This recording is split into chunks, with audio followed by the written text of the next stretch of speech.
Recording का message किया और स्क्रीन शेयर है।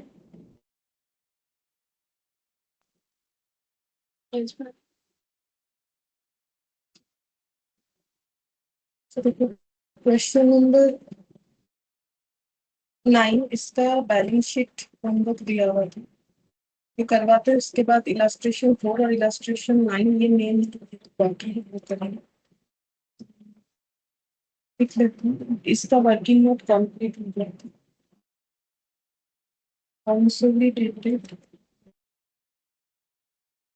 बैलेंस शीट है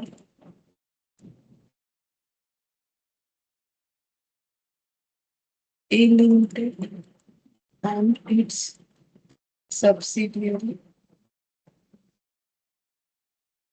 B Limited as at 31st December 20X1.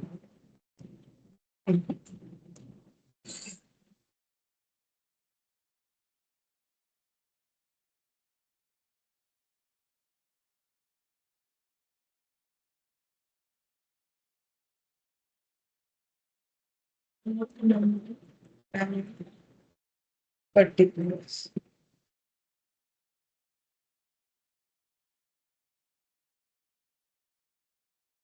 Equity and liability. Shareholders fund, share capital, reserve surplus.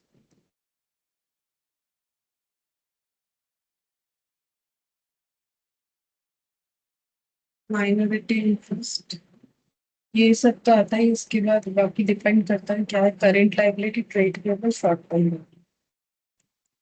Current liability, trade payable, short term bonus.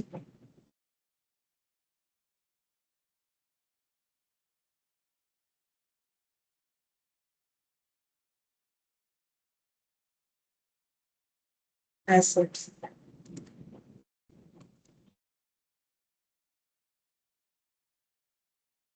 Non current assets, PPE, non current investment. तो investment शायद नहीं लिखना पड़ेगा, ये शायद सिर्फ holding और subsidiary investment check कर लेते हैं हम, या फिर ये नहीं जाए। अदर देन ये होने से तो जाता है पीपीई। तो फिर गुडविल था, इस क्वेश्चन में गुडविल आया था, तो intangible asset. Current asset, current asset में है inventory, trade receivable, cash and cash equivalent. Inventories, trade receivable, cash and cash equivalent.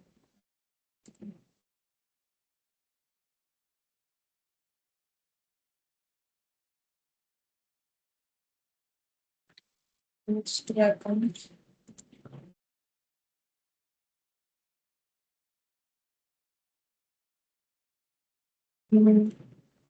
Number 1, share capital. Share capital में ए लिमिटेड का सिर्फ आएगा 5,000 share at the rate of 100 each B limited. यहाँ पर लेकिन लिखना पड़ता है ऑथराइज्ड, सब्सक्राइब, ये सब लिखना पड़ेगा। अभी हम इतना नहीं लिख रहे। 5,000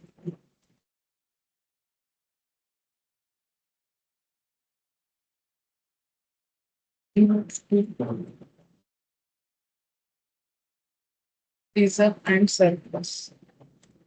रिजर्व सरप्लस में जनरल रिजर्व, ये तो आएगा जनरल रिजर्व का 2,40,000, और जो पोस्ट आइटम जनरल रिजर्व का होगा वो आएगा। तो पहले general reserve, general reserve holding का मतलब ए लिमिटेड का, होल्डिंग का नाम है यहाँ ए लिमिटेड, 2,40,000 प्लस इसमें जो पोस्ट आइटम रिजर्व का होगा वो आएगा। तो यहाँ वर्किंग नोट में यहाँ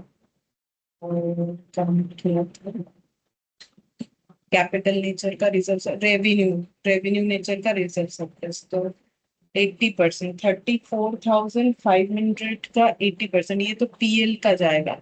और रिजर्व का आ जाएगा ये बात। नहीं, ये पीएल का ही किया हुआ, ये एक्चुअली पूरा किया हुआ है क्वेश्चन में। हाँ मुझे याद आ गया, ये पूरा किया हुआ 2,40,000 तो आएगा। जनरल रिजर्व हम लोगों ने एज्यूम किया था, दो तरीके से क्वेश्चन कर सकते हैं। या तो जनरल रिजर्व स्टार्टिंग में 1 लाख था, कुछ भी एड ऑन नहीं होके 1 लाख रहा, इस एजम्पशन के साथ किया था। या फिर हम लोगों ने ऐसे भी सोचा था कि अगर ये जीरो मानेंगे तो 1 लाख एड ऑन हुआ है तो वो पोस्ट में चला जाएगा।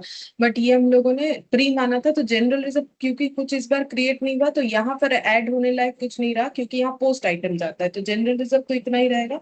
बचा पीएल का बात। तो पीएल का ए लिमिटेड का जो पोर्शन है वो तो रहेगा, लेकिन उसका मैंने पूरा यहाँ बना दिया था, तो यहाँ से देख के लिख सकते हैं। तो पीएल का 57,200 तो ए लिमिटेड का जो है वो रहेगा ही, ठीक है।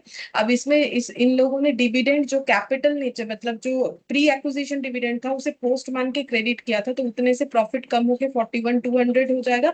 और पोस्ट प्रॉफिट, क्योंकि पोस्ट में तो और कुछ होगा नहीं, सिर्फ प्रॉफिट, तो 34,500 यहाँ पर जो हम लोगों ने कैलकुलेट किया था उसका 80%, यानी कि 27,600, तो टोटल में 68,800। मतलब वर्किंग नोट नंबर 1 से ये हम लोग को, सॉरी 9 से ये हम लोग को मिल जाएगा। वर्किंग नोट नंबर 9 से हम लोग को ये पता चल जा रहा है, ये 68,800 होगा। तो किया हुआ है, बस देख के लिख देने से ही होगा। तो ये आंसर कितना आ जाएगा? 3,08,800। 3,08,800। तो 5 लाख यहाँ पर लिख देते हैं, नोट वन। 5 लाख, 3,08,800। अच्छा, इसके बाद minority interest. Minority interest note number 3। Minority interest ये भी बना हुआ है, बस वर्किंग नोट लगा के लिखने से ही हो जाए। Minority interest 83,600, working note number 6।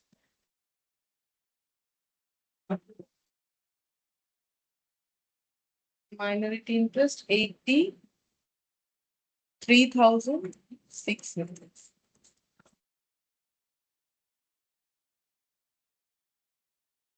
83,600। 83,600। अच्छा, अब current liability. Trade payable,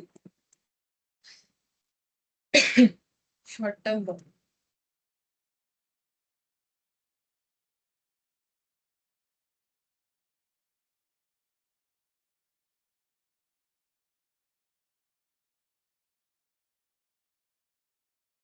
number 4। तो ट्रेड पेबल, तो ट्रेड पेबल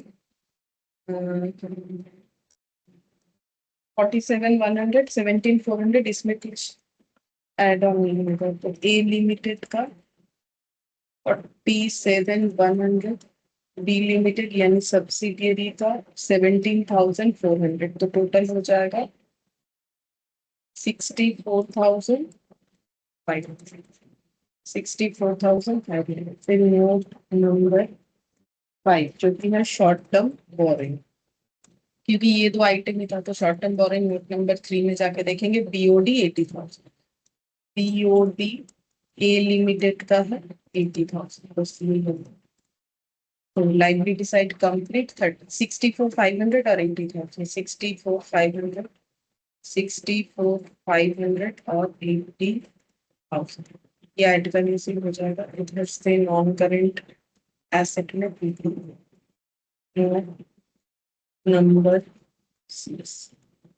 पीपी, पीपी में एडजस्टमेंट था लैंड बिल्डिंग या प्लांट मशीनरी में था। लैंड बिल्डिंग 1,50,000 और 1,80,000 जैसा है वैसा ऐड हो जाएगा। लैंड बिल्डिंग ए लिमिटेड,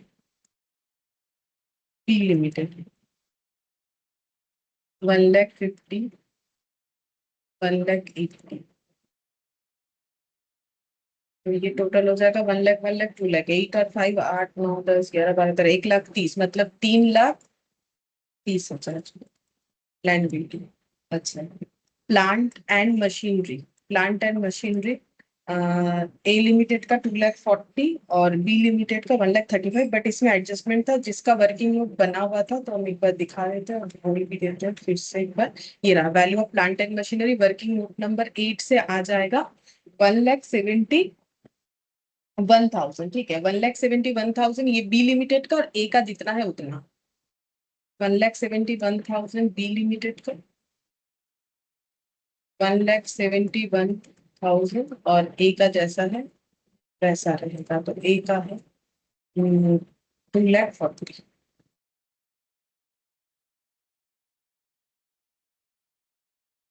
4,11,000 और कुछ है नहीं, तो ये हो जाएगा 7,11,4,1 7,41,000।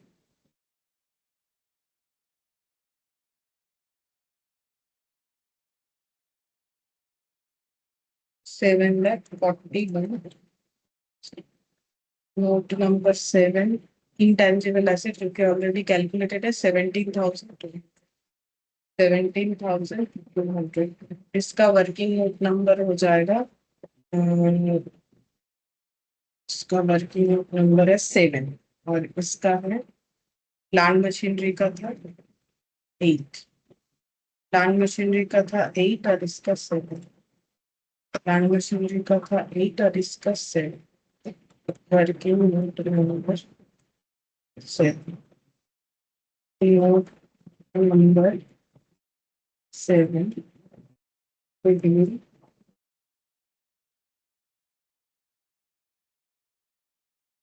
17,200। फिर उसके बाद है करेंट एसेट, ये तो नहीं आएगा। करेंट एसेट में इन्वेंट्री ट्रेड रिसीव,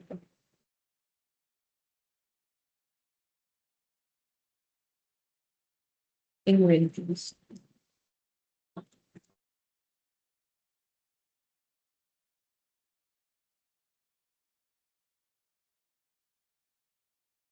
1,20,000 36 हो जाएगा।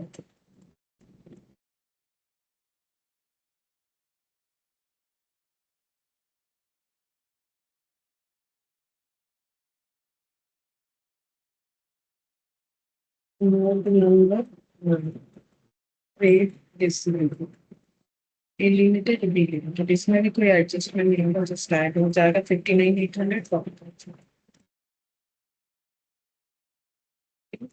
चार और 99,008।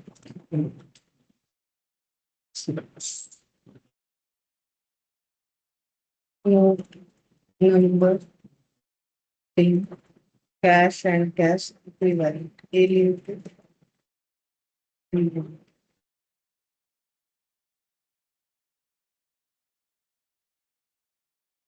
14,500 और 8,000। 8, 9, 10, 11, 12, 22,500। 22,500, 7, 8, 9, 10, 22,500, 22,500, 99,800,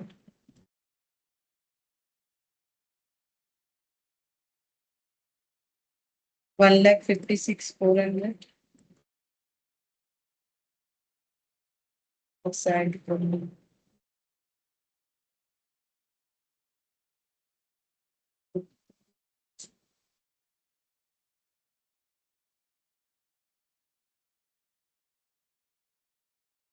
5 lakh, 3 lakh, 8 lakh, 08800, 83,600, 64,500, 80,000, 10,36,900, 10,36,900। Minus minus करेंगे, अगर जीरो आ गया तो सही होगा।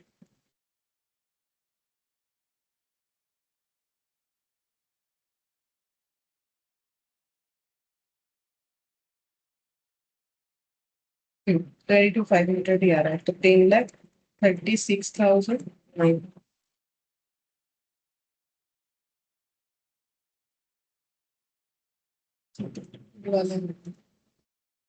अच्छा, इसके बाद हम लोग का बाकी है इलास्ट्रेशन 9, 4 और एक 16। तो पहले 4 कर लेते हैं।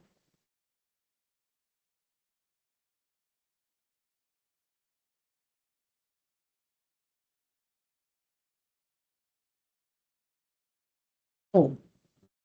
ये इसमें जो सीखने वाला पॉइंट है कि इसमें एक रूल्स है, मतलब AS 21 के हिसाब से ही है कि AS 21 में बोला हुआ है कि माइनॉरिटी इंटरेस्ट जो है वो नॉर्मली कोई लॉस बेयर नहीं करता है। ठीक है, वही हम पढ़ के बता देते हैं, मतलब उस रूल्स के ऊपर ये क्वेश्चन दिया हुआ है, तो क्वेश्चन तो करवा देंगे। ये जो लिखा है उसके बेसिस पे ये सॉल्व है, तो जो लिखा हुआ है वो पढ़ने से AS 21 क्या बोला है पता चल जाता है। ठीक है, तो जो कि मैंने बोल भी दिया, देखो कि AS 21 ने ये बोला है कि अगर लॉस हो रहा है बाई चांस बिजनेस में, तो जैसे देखो प्रॉफिट शेयरिंग होता है, होल्डिंग का भी सब्सिडी रेट का भी, तो वैसे लॉस भी शेयरिंग होता है, बट माइनॉरिटी इंटरेस्ट को वो जो है होल्डिंग को वो दे सकता है, मतलब उसको शेयर नहीं करना पड़ता। ये देखो, the loss applicable to the minority interest in consolidated subsidiary may exceeds the minority interest in the equity of the subsidiary. In such cases, AS 21 prescribes that the excess and any further losses applicable to the minority interest are adjusted against the majority interest, except to the extent that the minority interest has a binding obligation to and is able to make good the losses. If the subsidiary subsequently reports profit, तो मतलब अगर loss हो रहा है applicable to the minority interest in consolidated subsidiary में exceeds the minority interest in the equity of subsidiary in such cases, तो ऐसे cases में AS 21 ने बोल रखा है कि जो एक्सेस होगा, ठीक है, एक्सेस जितना भी होगा उससे and any further losses applicable to the minority interest are adjust against majority, मतलब होल्डिंग के साथ जो है वो एडजस्ट करना पड़ेगा। ठीक है, और अगर इसके बाद प्रॉफिट हुआ, all such profit are allocated to the majority interest until the minority shares losses previously absorbed by the majority has been recovered. मतलब जब इसके बाद प्रॉफिट करना स्टार्ट करेगा तो ऐसा नहीं कि माइनॉरिटी इंटरेस्ट को प्रॉफिट मिलने लगेगा, नहीं, जितना जितना लॉस उसने होल्डिंग को दिया है वो सारे लॉसेस और मतलब एब्जॉर्ब होने के बाद ही माइनॉरिटी इंटरेस्ट को जो है वो प्रॉफिट मिलना स्टार्ट होगा। ठीक है, तो वो ये जो पॉइंट है इसी पे ये क्वेश्चन बेस्ड है। ठीक है, तो ये क्वेश्चन देखने से समझ में आएगा। फिर बोल रहे हैं where the minority interest has a binding obligations say by way of shareholders agreement, then the share of losses will be attributed to the minority interest even if it exceeds the minority interest in the equity, that is debit balance in minority interest। ठीक है, तो अगर minority interest का debit balance हो जा रहा है, ठीक है, इक्विटी का मतलब देखो इक्विटी के साथ रिजर्व सरप्लस ऐड होता है ना, तो लॉस होगा तो इक्विटी का नेगेटिव बैलेंस आ सकता है। तो बोल रहा है कि अगर ऑब्लिगेशंस दिया गया है, ठीक है, वो एग्रीमेंट के तरफ से, तब बोल रहा है then the share of losses will be attributed to the minority interest even if it exceeds the minority interest in the equity, since information on the existence of the binding obligation is not given, मतलब यहाँ पर obligations अगर हुआ तो उसको loss bear करना पड़ेगा, but ये क्वेश्चन पढ़ के जब देखेंगे तो ऐसा कोई obligations का बात नहीं किया गया है। ठीक है, in this question we solve as if such obligation does not exist, तो अगर कोई obligations नहीं दिया जाता है कि भाई तुम्हें भी लॉस शेयर करना पड़ेगा, hence the minority interest will be computed as follows। तो ये AS 21 के हिसाब से नॉर्मल जैसे होगा उस तरीके से किया होगा। ठीक है, अच्छा अब देखो इसमें कैलकुलेट क्या करने बोला है, क्वेश्चन पढ़ लेते हैं। A limited acquired 70% of equity shares of B limited on 1420x1 at a cost of 10 lakh. A limited ने 70% इक्विटी शेयर्स जो है बी लिमिटेड का लिया है, तो ए लिमिटेड होल्डिंग हो गया, और कितने में खरीदा, cost of investment 10 lakh, when B limited had an equity share capital of 10 lakh, जबकि बी लिमिटेड का इक्विटी शेयर कैपिटल है 10 lakh and reserve and surplus of 80,000, और रिजर्व सरप्लस है 80,000। ठीक है, इन द 4 कंसेक्यूटिव ईयर्स, लगातार 4 साल, B limited fared badly and suffered losses of this, ये 4 लॉस हुआ लगातार। ठीक है, thereafter in 2005-06 B Limited experienced turnaround and registered an annual profit of 50,000 in next 2 years। ठीक है, उसके बाद इन्होंने प्रॉफिट किया है next 2 years 50,000 and recorded annual profit of 1 lakh 1,50,000 respectively. मतलब एक्वर होने के बाद 4 साल लगातार लॉस था, उसके बाद प्रॉफिट हुआ है। ठीक है, यहाँ पर 1 2 3 2 साल और इधर और 2 साल, ठीक है, प्रॉफिट हुआ है। So the minority interest and cost of control at the end of each year for the purpose of consolidation, तो कंसोलिडेशन बैलेंस शीट जब बनेगा तो बोल रहा है कि माइनॉरिटी इंटरेस्ट का वैल्यू कितना दिखाएंगे हर एक कंसोलिडेशन में, और जो है क्या बोलते हैं उसे, कॉस्ट ऑफ कंट्रोल तो एक ही बार निकालना पड़ेगा। ठीक है, वो हर साल थोड़ी निकलता है, कॉस्ट ऑफ कंट्रोल तो तब निकलता है जब हम लोग उसे परचेस करते हैं, तो हर साल कॉस्ट ऑफ कंट्रोल अगर लिखना है तो सेम डेटा रहेगा। ठीक है, तो कॉस्ट ऑफ कंट्रोल और माइनॉरिटी इंटरेस्ट में कितना जाएगा ये हमें कैलकुलेट करके दिखाने के लिए बोला है, ठीक है। अच्छा, तो यहाँ पर इलास्ट्रेशन,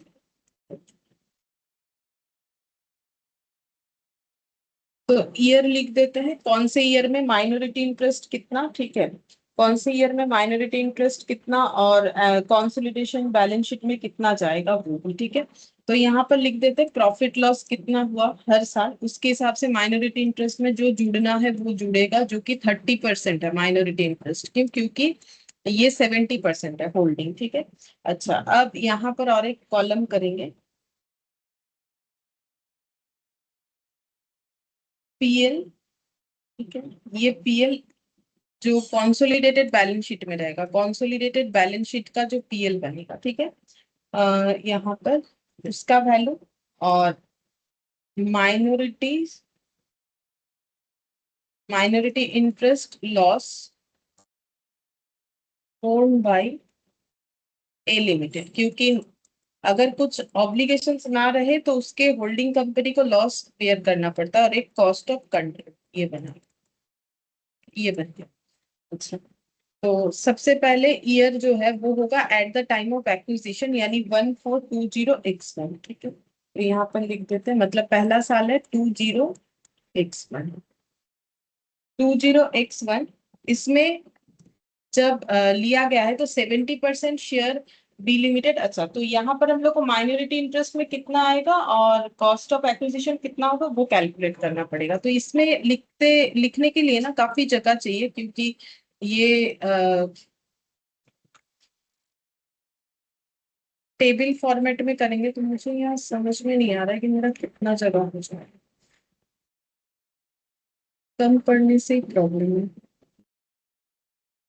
ठीक है, एक काम करते, ओरली एक बार कैलकुलेट करते, लास्ट में जो है वर्किंग नोट करके ये वैल्यू लिख देंगे। तो यहाँ पर ओरली मतलब यहाँ पर कैलकुलेट करके दिखा देते हैं। तो कॉस्ट ऑफ कंट्रोल कितना हो जाएगा, कॉस्ट ऑफ कंट्रोल कैसे निकालते हैं, सबसे पहले चाहिए कॉस्ट ऑफ इन्वेस्टमेंट, 10 लाख है कॉस्ट ऑफ इन्वेस्टमेंट, ठीक है।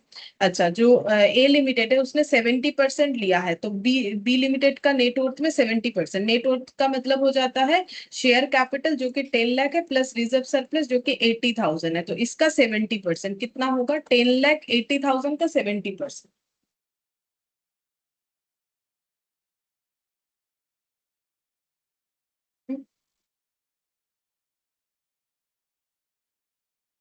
मैम 756,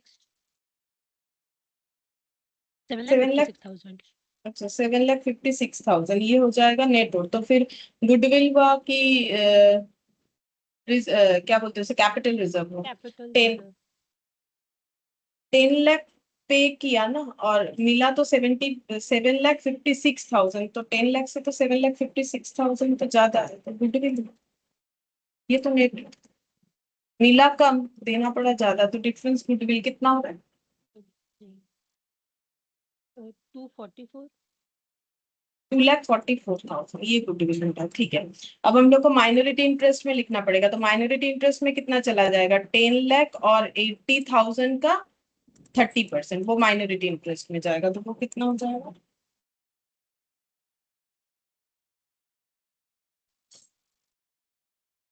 माइनस करने से थ्री लैख ट्वेंटी फोर 3,24,000, ठीक है। तो cost of sorry date of acquisition के टाइम पे माइनॉरिटी इंटरेस्ट हो जाएगा 3,24,000, ये बाद में हम वर्किंग नोट बना के दिखा देंगे, अभी समझ में नहीं आ रहा है कि कितना जगह चाहिए होगा।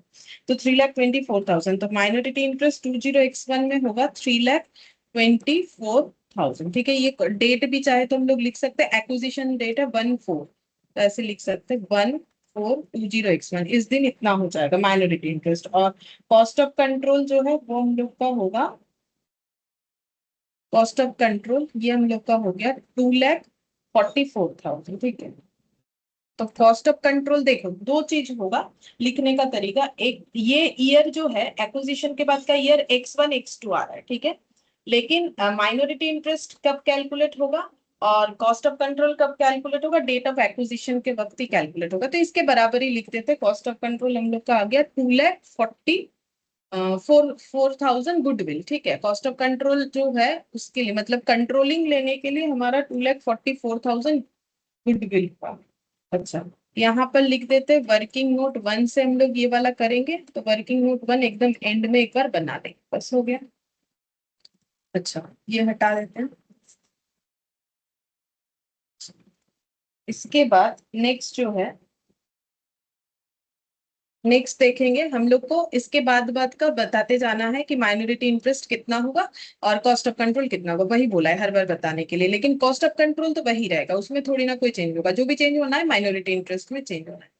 अच्छा, अब ये X1 के बाद ये देखो, इन 4 कंजिक्यूटिव ईयर्स, ठीक है, इसके बाद 4 जो कंजिक्यूटिव ईयर्स है, तो पहला एक्विजिशन हुआ 20X1 को, ठीक है, तो ये ईयर एंड होता है 20X2। तो 4 कंजिक्यूटिव ईयर्स मतलब लगातार 4 साल में, जैसे कि ये X1 X2 में कितना लॉस है, 2,50,000, उसके बाद 4 लाख, ठीक है, उसके बाद 5 लाख, उसके बाद 1,20,000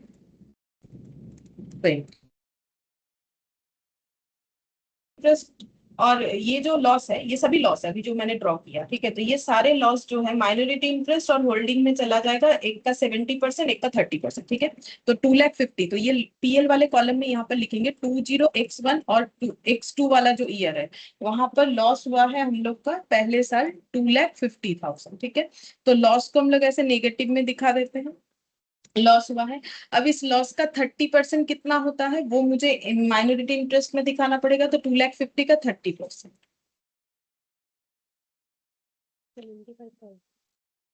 75,000, ठीक है, तो लॉस है तो नेगेटिव में दिखेगा। और बाकी जो बचा 70%, वो कॉन्सोलिडेटेड बैलेंस शीट में जाएगा, मतलब बाकी होल्डिंग में जाएगा, तो होल्डिंग अपना पीएल कहाँ दिखाता है, कॉन्सोलिडेटेड बैलेंस शीट में, तो वो ये पीएल कॉन्सोलिडेटेड बैलेंस शीट वाले कॉलम में आ जाएगा, तो 75,000 माइनस कर दो, या फिर 70%, 1,75,000। 1,75,000।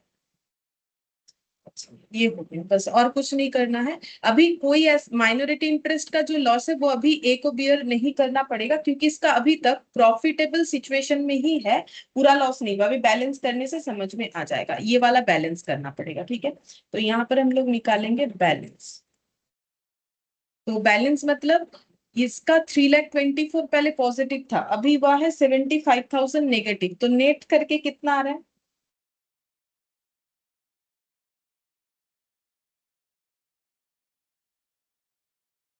249।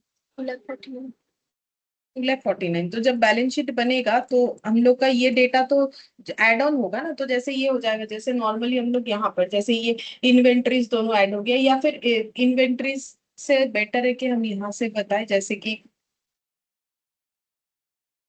यहाँ पर जैसे होता है ये पीएल था, फिर इसमें ये एडजस्ट हुआ, अब नेक्स्ट जब करेंगे तो इसके ऊपर एडजस्टमेंट होता है ना, तो वैसे ही माइनॉरिटी इंटरेस्ट पहले साल उतना, नेक्स्ट ईयर जब माइनॉरिटी इंटरेस्ट फिर से लिखेंगे तो जो बैलेंस है उसमें बाकी चला जाएगा, इसका कुछ हमारा है नहीं यहाँ पर, ठीक है, हमें पता नहीं है पीएल पहले से कितना है कि हम लोग एडजस्ट करें, इसीलिए ये सिर्फ इतना ऐसे दिख रहा है 2,49,000, ये बैलेंस आ गया, इसको जस्ट बैलेंस बोल के लिख देना है।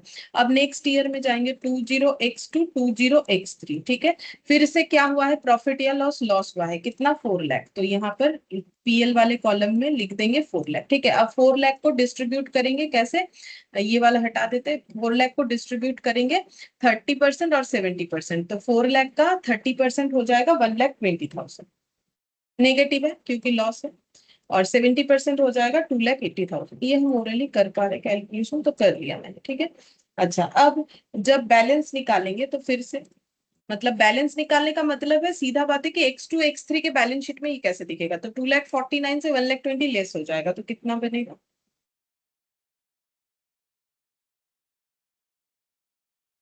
1,29,000, ठीक है।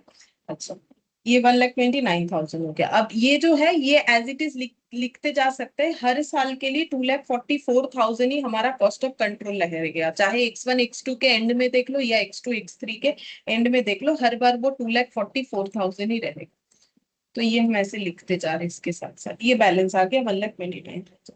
अच्छा, फिर नेक्स्ट ईयर आ जाएगा X3 X4, ठीक है, X3 X4, अब जो है ये है 5 लाख, ठीक है, 5 लाख, 4 लाख वाला हो गया, अब हम लोग ये वाला 5 लाख, तो 5 लाख में 5 लाख का 30% कितना हो जाएगा? 1,50,000। और 5 लाख का 70% 3,50,000। ठीक है। तो अब जैसे कि हम लोगों ने यहाँ पर पढ़ा था, ठीक है, कि माइनॉरिटी इंटरेस्ट को जो लॉस होगा, ठीक है, वो अगर सब्सिडियरी में exceeds the minority interest in the equity of the subsidiary, ये देखो ये नेगेटिव होने को जा रहा है, तो फिर ये लॉस, ये जो होल्डिंग है वो बेयर करेगा। ठीक है, तो 1,29,000 से 1,50,000, अभी जितना बार हम लोग लॉस माइनस कर रहे थे फिर भी हमारा पॉजिटिव आ रहा था। ठीक है, लेकिन अब जो है वो पॉजिटिव नहीं आएगा बिकॉज लॉस ज्यादा है। 1,29,000 माइनस 1,50,000 कितना हो जाएगा? 21। 21 नेगेटिव, 21,000 ये नेगेटिव हो गया। ठीक है, अब जैसे नेगेटिव हो गया तो माइनॉरिटी इंटरेस्ट का लॉस कौन बेयर करेगा? होल्डिंग बेयर करेगा। ठीक है, तो ये जो है ये हम लोग का बैलेंस जो है ये नेगेटिव आया। ठीक है, अब यहाँ पर लिखते हैं loss of minority interest owned by holding company. ठीक है, ये होल्डिंग कंपनी बियर करेगा, मतलब ये 21,000 का लॉस ट्रांसफर हो जाएगा जो कंसोलिडेटेड बैलेंस शीट है वहां पर, क्योंकि वहीं पर होल्डिंग अपना बैलेंस शीट का डेटा दिखाता है। ठीक है, बैलेंस शीट में उसको पीएल में कितना लिखना है, होल्डिंग यही दिखाता है, तो ये लॉस अब इसको चला जाएगा। ठीक है, 21,000 हो जाएगा लॉस। अच्छा, अब 21,000 लॉस इधर ट्रांसफर हो गया तो इधर जीरो हो जाएगा, तो इसका मतलब हम लोग ये लॉस ट्रांसफर कर दे रहे हैं, तो ये वाला हम लोग का यहाँ पर नील हो गया। ठीक है, तो ये बढ़ के लॉस कितना हो जाएगा? यहाँ पर 21,000 एड ऑन हो जाएगा, 3,50,000 में 21,000 कितना हो जाएगा? 371। 3,71,000 ये बैलेंस दिखेगा। अब ये बैलेंस दिखेगा, माइनॉरिटी इंटरेस्ट को जीरो कर दिया और इसका लॉस बढ़ के 3,71,000 हो गया। ठीक है, अब हम लोग ये कॉलम को यूज कर सकते हैं, minority interest loss borne by A limited. A limited ने जितना लॉस बेयर किया है वो अभी हम लोग लिख सकते हैं, तो वो हो गया कितना? 21,000। ठीक है, 21,000, 21,000 हो जाएगा। अच्छा, ये बैलेंस आ गया। अब फिर से नेक्स्ट ईयर जो कि है ये वाला 1,20,000, यानी X4 X5,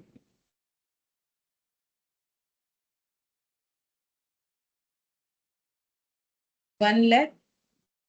इसका भी वही 30% और 40%, तो 30% हो जाएगा 36,000 का लॉस और 70% हो जाएगा 84,000 का loss। अच्छा, और हर साल 2,44,000 लिखते जाना है, एक बार लिखा 2 बार इधर आ जाएगा और एक आ जाएगा। 84,000 और 36,000। अब ये लॉस फिर से वही loss of minority interest owned by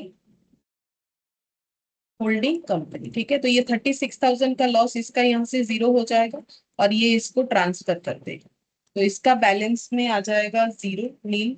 ठीक है, ये हो गया बैलेंस, और इसका 84 और 36 ऐड होके हो जाएगा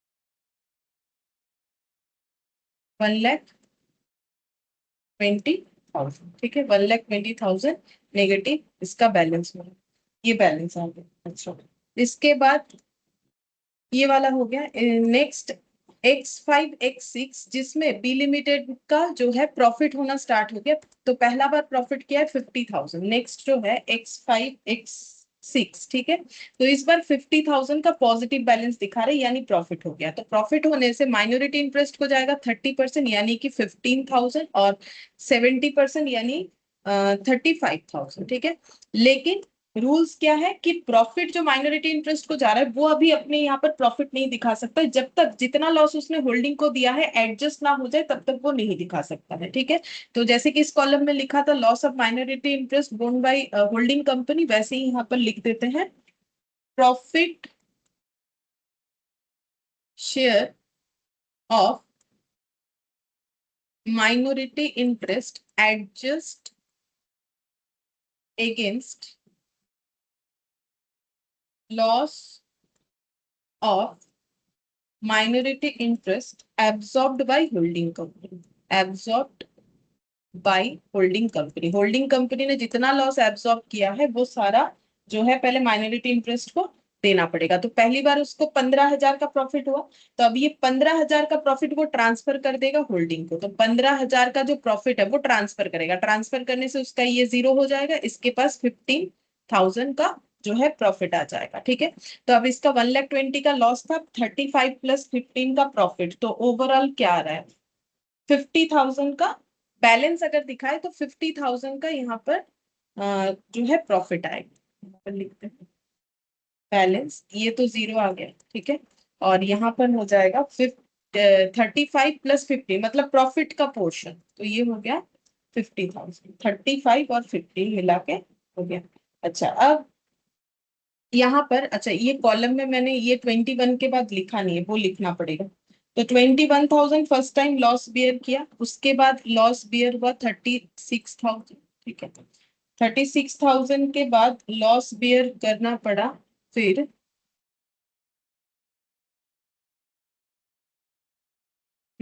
अब यहाँ पर क्या हुआ देखो, यहाँ पर हम लोग एक कॉलम बना लेते हैं। यहाँ पर ये तो है माइनॉरिटी इंटरेस्ट लॉस, यहाँ एक बैलेंस कॉलम बनाते हैं छोटा सा, बस और कुछ नहीं। तो देखो ये बैलेंस कॉलम में कैसे करके कैलकुलेशन करेंगे, तो पहले बार 21,000 का लॉस बेयर किया। ठीक है, उसके बाद लॉस बेयर हुआ 36,000 का, तो मतलब 21 का लॉस, तो अगर क्लोजिंग बैलेंस दिखाए तो वो 21,000 ही दिखेगा। फिर 21 में 36 और लॉस इंक्लूड हो गया, तो टोटल लॉस का बैलेंस हो जाएगा 21 प्लस 36 यानी कि 57,000 का लॉस हो जाएगा। ठीक है, क्योंकि अब एडजस्ट होगा ना, तो टोटल नहीं लिखेंगे तो एडजस्टमेंट नहीं समझ में आएगा। अच्छा, अब 36,000 और मिला के 57,000 हुआ, तो अब इसने प्रॉफिट दिया 15,000 का। ठीक है, तो 15,000 का प्रॉफिट देने से टोटल लॉस जो है 15,000 से कम हो जाएगा, मतलब 57,000 अब तक होल्डिंग ने टोटल लॉस बियर किया, जिसमें से 15,000 एब्जॉर्ब हो जा रहा है, माइनॉरिटी इंटरेस्ट ने ट्रांसफर किया। ठीक है, तो 42,000 यहाँ बैलेंस बचेगा, क्योंकि हम लोग इसको 15,000 से लेस कर रहे हैं। ठीक है, तो नॉर्मल क्वेश्चन है। ठीक है, ये करने का जो स्ट्रक्चर है वो थोड़ा सा डिफरेंट हो रहा है, वही देख लो। बाकी जो कंसेप्ट है वो हर एक ईयर में सेम ही जा रहा है। ठीक है, तो देखो हम फिर से बता देते हैं। सबसे पहले माइनॉरिटी इंटरेस्ट का और जो कॉस्ट ऑफ कंट्रोल का कैलकुलेशन है वो तो नॉर्मल हम लोगों ने किया, उसको वर्किंग नोट हम एंड में करके दिखा देंगे। फिर लॉस हुआ, देखो 2,50,000, पहले लॉस का एक बार फिर से समझा देते हैं। 2,50,000 का लॉस हुआ, इसका 30% माइनॉरिटी इंटरेस्ट को गया, इसका 70% होल्डिंग को गया। ठीक है, लेकिन क्योंकि माइनॉरिटी इंटरेस्ट का यहाँ 3,24,000 पॉजिटिव था और ये जो है ये नेगेटिव अमाउंट कम था, तो यहाँ पर कोई प्रॉब्लम नहीं हुआ, सीधा सीधा इसका 2,49,000 बैलेंस रहा, इसका यहाँ पर नेगेटिव बैलेंस दिख रहा है। ठीक है, होल्डिंग का नेगेटिव में कोई प्रॉब्लम नहीं। फिर 4,00,000 हुआ, 4,00,000 का 30% 70% चला गया। ठीक है, 4,00,000 का 30% 70% गया।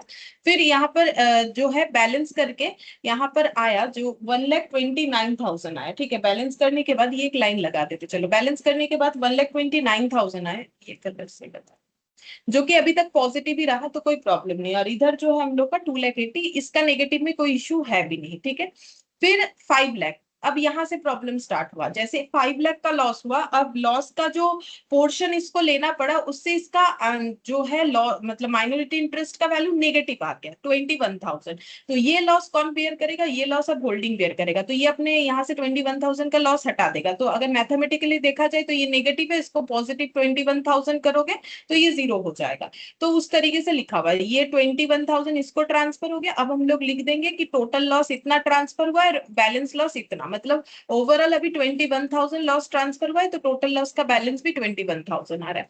अब फिर से 1,20,000 का लॉस, जिसमें ये 30-70 में डिस्ट्रीब्यूट हो गया, 30-70 में डिस्ट्रीब्यूट होने के बाद अगेन ये अपना लॉस ट्रांसफर करेगा, तो इस बार 36,000 ट्रांसफर किया, तो 21 और 36 मिलके 57,000 का लॉस अभी तक जो है होल्डिंग ने बियर कर रखा है। ठीक है, तो यहाँ पर हम लोग का जो बैलेंस है वो आ जा रहा है, टोटल लॉस बियर का बैलेंस यहाँ पर हो जा रहा है 57,000। ठीक है, और इस बार जो लॉस बियर हुआ है उसका अमाउंट हो जाएगा, ये तो अगले बार मतलब जो है लास्ट ईयर तक का। ठीक है, तो ये 84 प्लस 36, तो इस बार हो जाएगा लॉस मिला के 1,20,000 थाउजेंड, मतलब ये माइनॉरिटी वाला कैलकुलेशन करे, ठीक है। तो ये माइनॉरिटी वाला मिला के इस बार हो गया 1,20,000 पहले, और उसके पहले हुआ था 3,71,000, ठीक है। मतलब ये उस साल के बैलेंस शीट में दिखेगा, ये 1,20,000 जो है X4 X5 वाले बैलेंस शीट में दिखेगा, ठीक है। इस तरीके से हो रहा है। तो यहाँ पर 1,20,000 हो गया। अच्छा, फिर नेक्स्ट जब 5-6 आया तो अब प्रॉफिट होना स्टार्ट हो गया, ठीक है। तो प्रॉफिट का 30%, 70%, अब 30%। अब ये प्रॉफिट अपने आप में दिखा नहीं सकता है, इसको पहले प्रॉफिट देना पड़ेगा अपने होल्डिंग को, जो कि अब तक इसका लॉस एब्सॉर्ब कर रहा था, ठीक है। तो इसने 15,000 दे दिया, मैथमेटिकली 15,000 का प्रॉफिट है, उसको जीरो करने के लिए नेगेटिव दिखा, ये वाला इधर ट्रांसफर हो गया। मतलब 57,000 से 15,000 का लॉस, ये तो सब लॉस है, तो ये लॉस इतना कम होके रिड्यूस होके अभी 42,000 हम लोग को दिख रहा है, ठीक है। तो ये यहाँ तक का बैलेंस इस तरीके से आ गया। अच्छा, अब नेक्स्ट देखेंगे X6 X7, X6 X7, ठीक है। तो इस साल क्या है, इस साल फिर से यहाँ पर प्रॉफिट है 1 लाख, और 2 बार करना पड़ेगा, ठीक है। तो यहाँ पर हो गया 1 लाख का प्रॉफिट, तो 1 लाख का 30% 30,000, और 1 लाख का 70% 70,000, ठीक है। और यहाँ कॉस्ट ऑफ कंट्रोल को लिख देते हैं फिर से 2,40,000। अच्छा, अब फिर से वही, ये 30,000 का जो प्रॉफिट है ये ले नहीं सकता, इसको ट्रांसफर करना पड़ेगा होल्डिंग को। तो फिर से वही लिखेंगे, profit share of minority interest adjust against loss of minority interest absorb by holding, ठीक है। तो अब ये अपना 30,000 ट्रांसफर कर देगा इसको, ठीक है। ये मैथमेटिकली नेगेटिव लिख रहा है, बट ये प्रॉफिट एक्चुअली इधर ट्रांसफर हो जाएगा, ठीक है। ये 30,000 इधर ट्रांसफर हो गया। तो अब यहाँ जो लॉस है 42,000, उसमें से 30,000 एडजस्ट होके ओनली 12,000 बचेगा, ठीक है। और इधर इसको नेगेटिव में 30,000 दिखाना पड़ेगा, मतलब ये टोटल लॉस में से ये 42 में से 30,000 चला गया, तो अब लॉस बच रहा है 12,000। और यहाँ पर कॉस्ट ऑफ कंट्रोल हम लोग का वही 2,44,000, वो हम ऊपर लिख रहे हैं तो ऊपर ही लिख देते, ये इसके बराबर लिख रहे हैं 2,40,000 ये। अच्छा, अब नेक्स्ट एक्स, ये बैलेंस भी लिख लेते हैं। बैलेंस इसका 0, इसका 1 इस साल। अच्छा, फिर X7 X8, X7 और X8 का 1.5 लाख प्रॉफिट, 1,50,000, 1,50,000 का 30%, 15,345, तो ये हो गया 45, और ये हो जाएगा 15 × 70, मतलब 705, 1,05,000, ठीक है। तो 45,000 और 1,05,000 हो गया। अच्छा, अब यहाँ तो बैलेंस लॉस जो है खत्म हो गया था, ठीक है। लेकिन अभी यहाँ पर 12,000, मतलब ये तो जीरो कर दिया क्योंकि इसने जो प्रॉफिट लिया वो पूरा ही ट्रांसफर कर दिया, क्योंकि अभी तक लॉस एडजस्ट नहीं हुआ, अभी भी 12,000 का लॉस बाकी है। तो अभी इसको यहाँ से 12,000 ही ट्रांसफर करना पड़ेगा, और पूरा नहीं करना पड़ेगा। अब इसके पहले हम लोग पूरा इसीलिए कर रहे थे क्योंकि कम पड़ रहा था, अब सिर्फ 12,000 ट्रांसफर करने से होगा, तो यहाँ पर 12,000 लिख देंगे, ठीक है। तो ये एडजस्ट होकर 12,000 के साथ 12,000, ये हम लोग का जीरो हो जाएगा, बैलेंस और लॉस कुछ नहीं रहा। तो इसका यहाँ 12,000 आ जाएगा, और यहाँ 12,000 ट्रांसफर, ठीक है। तो फिर ये बच रहा है, बैलेंस निकाल देते हैं। यहाँ पर प्रॉफिट बचेगा 33,000, ठीक है। और यहाँ पर हो गया इस साल का 1 लाख, और 1 लाख, और ये 1,05,000 और 12,000,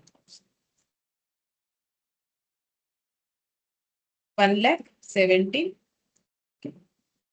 1,17,000। अच्छा, वर्किंग नोट नंबर 1 कर देते हैं, जो निकाला था, होल्डिंग कंपनी और माइनॉरिटी इंटरेस्ट, ठीक है। तो यहाँ पर लिख देते हैं ऐसे करके, cost of investment, holding company के केस में हम लोग कॉस्ट ऑफ कंट्रोल निकाल रहे हैं, तो कॉस्ट ऑफ इन्वेस्टमेंट है 10 लाख, लेस कर देंगे नेट ओट इन सब्सिडियरी कंपनी। तो 10 लाख का इक्विटी शेयर कैपिटल था प्लस 80,000 का रिजर्व था इनटू होल्डिंग के केस में 70% और यही वाला माइनॉरिटी इंटरेस्ट के केस में 30%। 70%। तो कितना है 10 लाख प्लस 80,000 इंटू 70%, 7,56,000। तो गुडविल आ जाएगा 2,44,000 का आया। अच्छा ये अगर 76 हुआ तो बाकी माइनॉरिटी इंटरेस्ट का, 7,56,000 हुआ तो बाकी माइनॉरिटी इंटरेस्ट का, तो ये 10 लाख और 10,80,000 माइनस कर लेते पता चल जाए 3,24,000। वही आया था पहला minority interest 30%।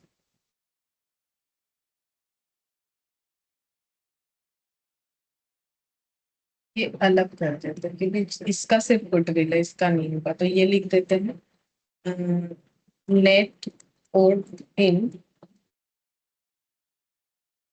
B limited. B limited 10 lakh plus 80,000 into 30%, यही माइनॉरिटी इंटरेस्ट में। बस इसमें एक ही चीज हम लोग बार बार करते जा रहे हैं, जैसे लगातार 3 साल का लॉस, तो इसमें यही सीखने मिला कि अगर ऐसा रहा हमारे क्वेश्चन में तो हमें कैसे एडजस्ट करना पड़ेगा। ठीक है, तो अगर लॉस होता गया, जब तक माइनॉरिटी इंटरेस्ट नेगेटिव पे नहीं आ जाते तब तक तो नॉर्मल चलेगा। ठीक है, जिसका जितना हिस्सा है उसको उतना ही जाते रहेगा जैसे यहाँ पर था। लेकिन जब माइनॉरिटी इंटरेस्ट मेरा नेगेटिव हो जाएगा यहाँ पर, ठीक है, माइनॉरिटी इंटरेस्ट नेगेटिव हो जाएगा तब उतना लॉस बेयर करना पड़ेगा होल्डिंग। और फिर जब कभी प्रॉफिट होना स्टार्ट होगा तो पहले जितना एब्जॉर्ब किया था होल्डिंग ने वो जो है रिटर्न बैक होगा, उसके बाद ही वो अपना प्रॉफिट दिखा सकता।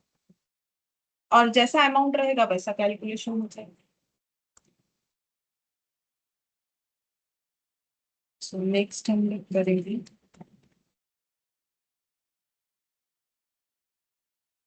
इलस्ट्रेशन में।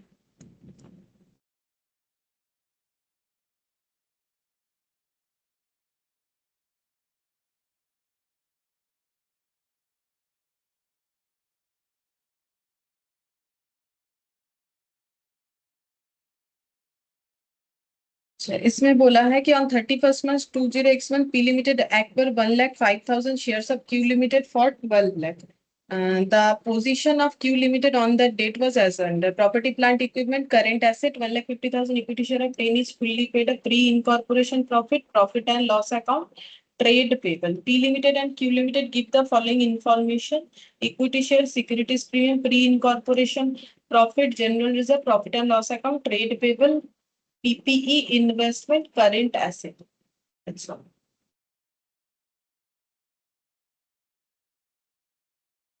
Director of Q Limited made bonus issue on 31st March 20x3 in the ratio of 1 equity share of 10 is fully paid for every 2 equity share held on that date. Bonus share were issued out of post acquisition profit by using general reserve. Calculate as on 31st March cost of control or capital reserve, minority interest, consolidated profit and loss in each of the following cases: before issue of bonus share, immediately after issue of bonus share.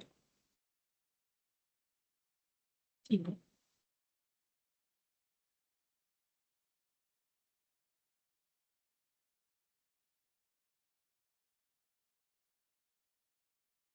ठीक है।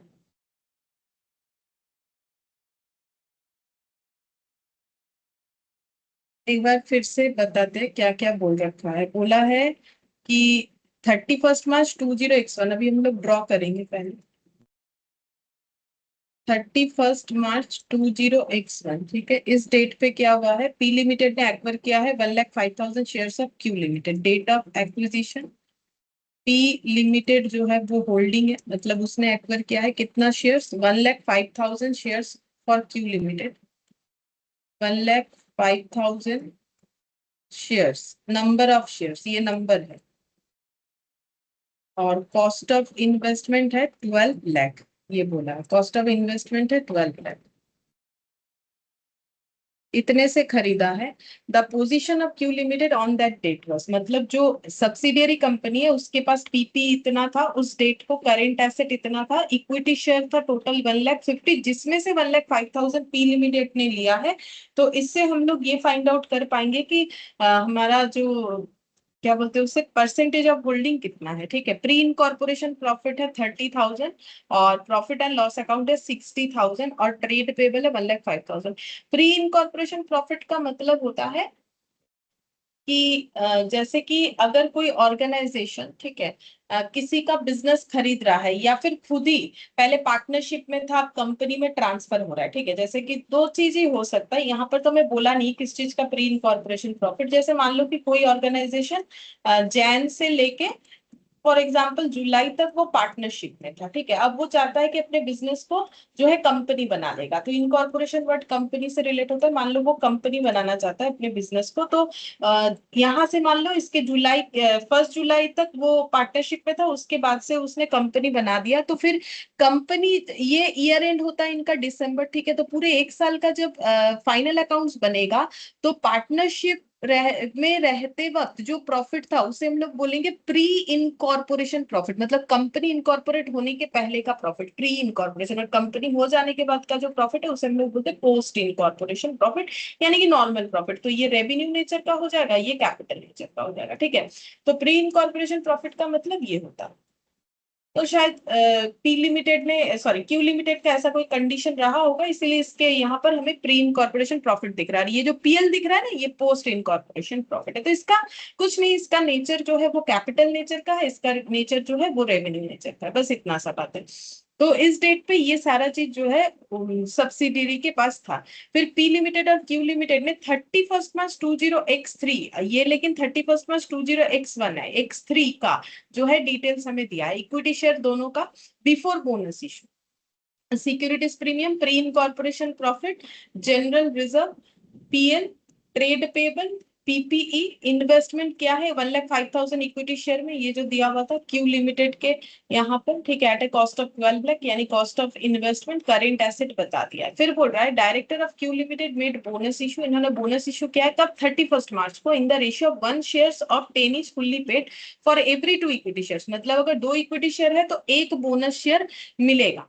Bonus share were issued out of post acquisition profit by using general reserve, तो bonus issue होता है normally reserve surplus से, reserve surplus को capitalise करना ही bonus issue होता है, और ये बोनस शेयर इन्होंने इशू किया है। अब क्वेश्चन खुद बता रहा है कौन सा प्रॉफिट यूज किया है, पोस्ट एक्विजिशन प्रॉफिट में जनरल रिजर्व जो था। ठीक है, पोस्ट एक्विजिशन प्रॉफिट में जो मतलब ये पीएल, इसमें जो जनरल रिजर्व का पोर्शन है उसको यूज किया है। बाकी हमें यहाँ पर लेकिन बाइफरकेट करके दिया है, post acquisition profit general reserve बता के दिया है। ठीक है, तो जनरल रिजर्व से जो है इन्होंने यूज किया है बोनस का, जो भी इनको जितना बोनस कैपिटलाइज करने के लिए लगा। ठीक है, रिजर्व सरप्लस को कैपिटलाइज किया तब ना बोनस इशू किया, तो फिर वो जनरल रिजर्व से क्या बोल रहा है, कैलकुलेट करने बोला है 31 मार्च को, कॉस्ट ऑफ कंट्रोल, या फिर उसमें कैपिटल रिजर्व या जो भी निकल के आएगा वो। ठीक है, और बोला है माइनॉरिटी इंटरेस्ट का वैल्यू और consolidated profit and loss account in each of the following cases. पहला है before bonus share issue, immediately after bonus issue. ठीक है,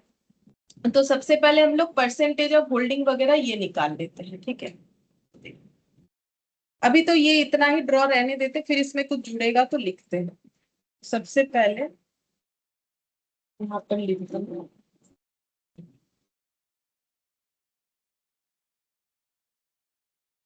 टी लिमिटेड, टी लिमिटेड ने परचेस किया था,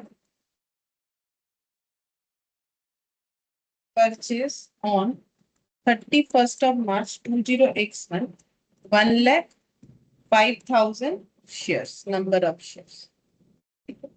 अच्छा, अब देखो ये इशू हुआ था ये 31 मार्च का बात है। ठीक है, और फिर हमें एक बैलेंस शीट दिया हुआ है 31 March 20 X3 का, मतलब ये ईयर जब खत्म हुआ है, इसको अगर हम लोग थोड़ा और ड्रॉ कर ले तो ये खत्म हुआ होगा 31 March X2, और हमारे पास जो डिटेल है वो है 31 March X3 तक का, X3 के मतलब बैलेंस शीट दिया हुआ है। और हम लोग को कैलकुलेट करने क्या बोला है, 31 मार्च को कॉस्ट ऑफ कंट्रोल का वैल्यू क्या है और माइनॉरिटी इंटरेस्ट। और बोनस इशू कब हुआ है, देखो 31 मार्च को ही बोनस इशू हुआ है, तो इस डेट में हमारा बोनस इशू हुआ है, ठीक है, बोनस इशू हुआ है। और रेशियो क्या है, बोनस इशू हुआ है 1 इक्विटी शेयर फॉर एवरी 2, ठीक है, तो 1 फॉर 2 होल्ड, ठीक है।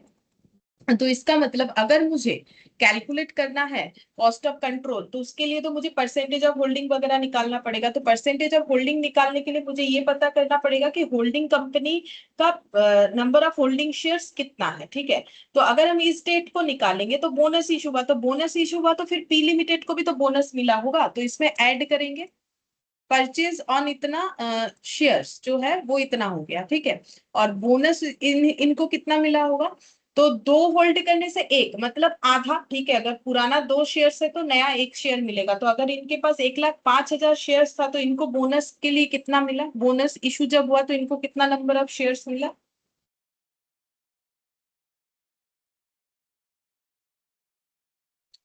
बोनस तो हो गया है, मतलब जिनका बोनस शेयर था मैंने तो उनको करवा दिया है। बोलो यहाँ देख के बताना सब तो। 52,500, ठीक है।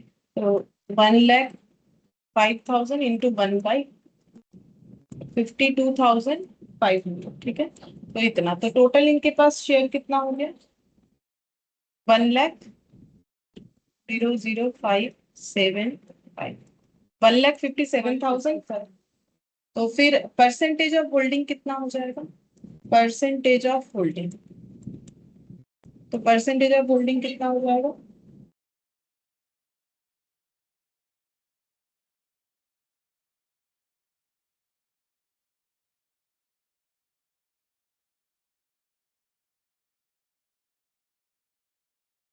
टोटल कितना शेयर था उस दिन क्यू लिमिटेड का, 15 लाख 10 करके, मतलब 10 से बिफोर बोनस इशू। तो बोनस इशू के बाद भी तो इनका इनका भी तो बढ़ेगा, ठीक है। तो फिर कैलकुलेशन कैसे करेंगे,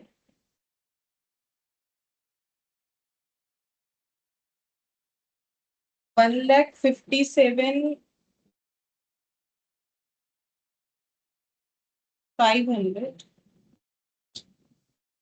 अच्छा, ये यहाँ पर तो परसेंटेज ऑफ होल्डिंग निकलेगा और इसके बाद भी परसेंटेज ऑफ होल्डिंग निकलेगा, तो यहाँ भी तो पता होगा ना। यहाँ एक बार निकालते हैं, जब एक्वर हुआ तब परसेंटेज ऑफ होल्डिंग जो था उसी के बेसिस पे ही तो होगा। तो 1,05,000 शेयर्स लिया था और उस वक्त क्यू लिमिटेड का टोटल शेयर्स कितना, क्यू लिमिटेड का टोटल शेयर्स 1,50,000। हाँ, तो ये कितना आ रहा है, 1,05,000 डिवाइडेड बाई 1,50,000 इंटू 100,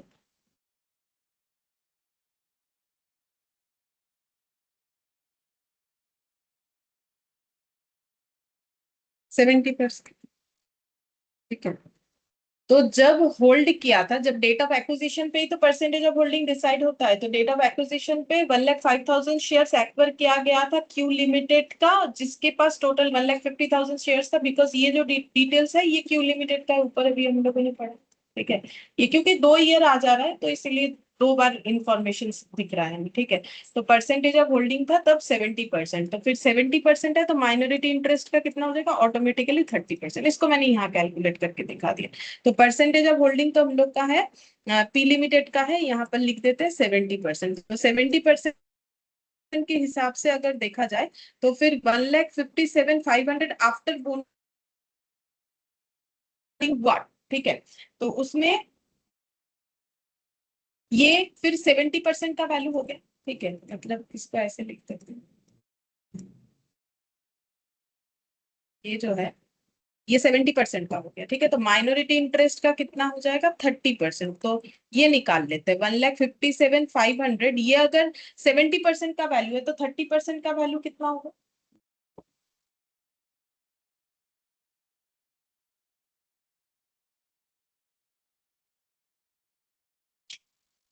क्योंकि ये तो हम लोगों ने निकाला कि होल्डिंग कंपनी के पास टोटल कितना शेयर्स है, तो डेट ऑफ एक्विजिशन में इतना शेयर परचेस किया था और बोनस इशू होने के बाद इतना शेयर्स आया, बीच में थोड़ी ना कोई शेयर लेना देना हुआ।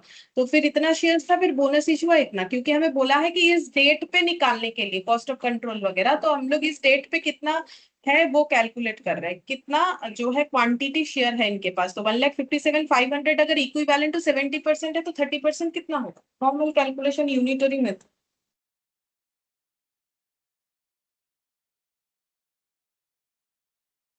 एक सेकेंड मैम, 67,500।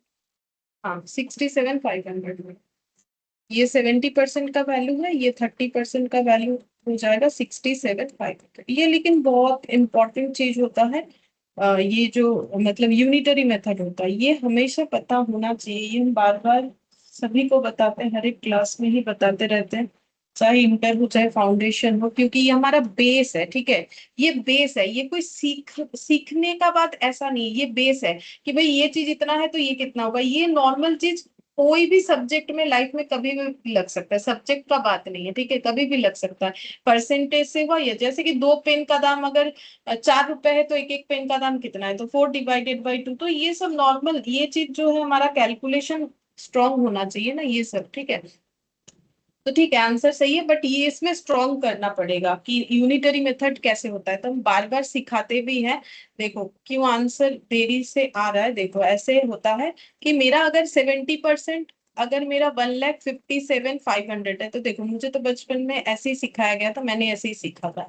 तो हम एक बार बता देते हैं, अगर तुम लोग का हेल्प हो जाए, तो 70% का वैल्यू इतना है, तो 1% का वैल्यू कितना होगा, ऑब्वियसली कम होगा, कम होने से डिवाइड होता है। फिर 1% का अगर इतना है तो 30% का कितना होगा, तो 1 से 30 ज्यादा होता है, ज्यादा होने से मल्टीप्लाई होता है। देखो मुझे बचपन में जो मेरे टीचर ने सिखाया था तो वो ऐसे ही सिखाया था, तो मुझे तो अभी तक ये वाला मतलब याद रहता है। ठीक, क्या उन्होंने इतना अच्छा सिखाया कि मुझे याद रह जाता है। तो हम भी चाहते हैं कि तुम लोग अगर मतलब ये देखो बचपन का चीज है ना, तो इसीलिए हम नहीं बोल रहे कि ऐसे करके ही करो, बट जैसे भी करो याद रखो, क्योंकि ये बेस है। तो जैसे सीखा है वैसे, बहुत से लोग कुछ मल्टीप्लिकेशन वगैरह करते हैं, मुझे वो नहीं समझ में आता, क्योंकि मेरे दिमाग में ये चला गया ना, एक बार सेट हो गया तो हम ऐसे ही करते हैं। तो अगर इससे तुम लोग को हेल्प हो तो ऐसे कर सकते हो, या फिर जैसे पता है वैसा कर सकते हो, ठीक है। तो ये हम लोग का हो गया 67,500। अब हम लोग को कैलकुलेट करके देना है, ये नंबर ऑफ शेयर्स तो हम लोगों ने निकाल लिया, ठीक है, कि 31 मार्च 2003 में माइनॉरिटी इंटरेस्ट के पास कितने सारे शेयर्स हैं और जो होल्डिंग है उसके पास कितने सारे शेयर्स है। अब हम लोग को निकालना है कॉस्ट ऑफ कंट्रोल या फिर कैपिटल रिजर्व स्लैश दे के दिया हुआ है, ठीक है। अब दो तरीके से निकालना है, एक बार निकालना है हम लोग का ये सारा चीज बिफोर इश्यू ऑफ बोनस और एक बार आफ्टर इश्यू ऑफ बोनस, ठीक है। तो पहले निकालते हैं before issue of bonus share.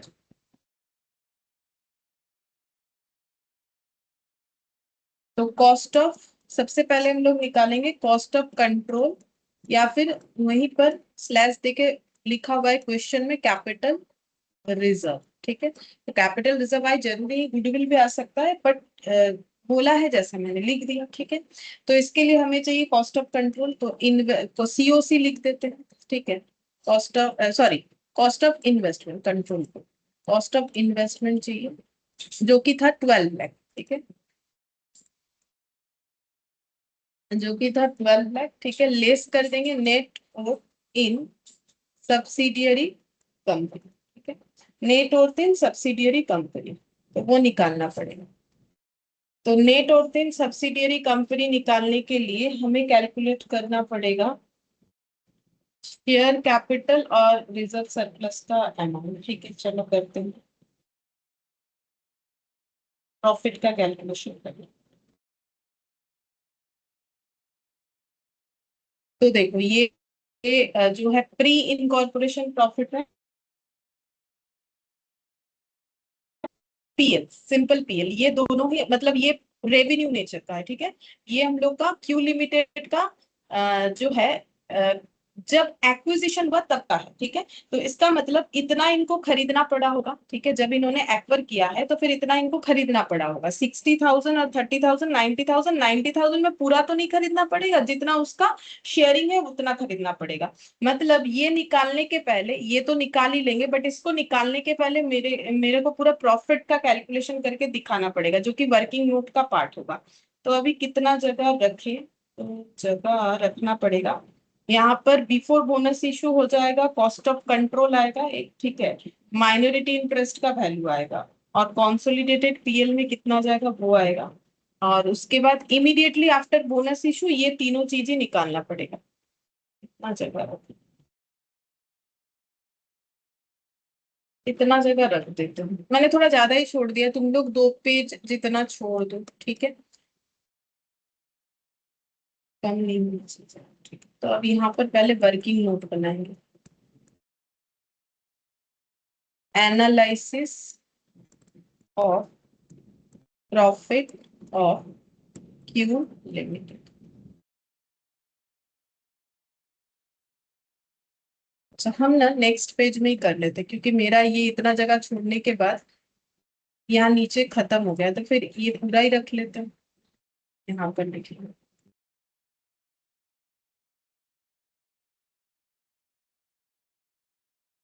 Analysis of profits of Q limited.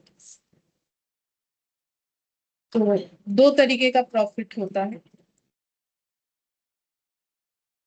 Normally जब कोई एक्वर करता है तो उसके लिए होता है कि एक्विजिशन डेट के हिसाब से कि pre acquisition profit, post acquisition profit, लेकिन यहाँ पर इनके पास पहले से ही प्री इनकॉर्पोरेशन प्रॉफिट भी है, मतलब एक कैपिटल नेचर का प्रॉफिट भी है, ठीक है।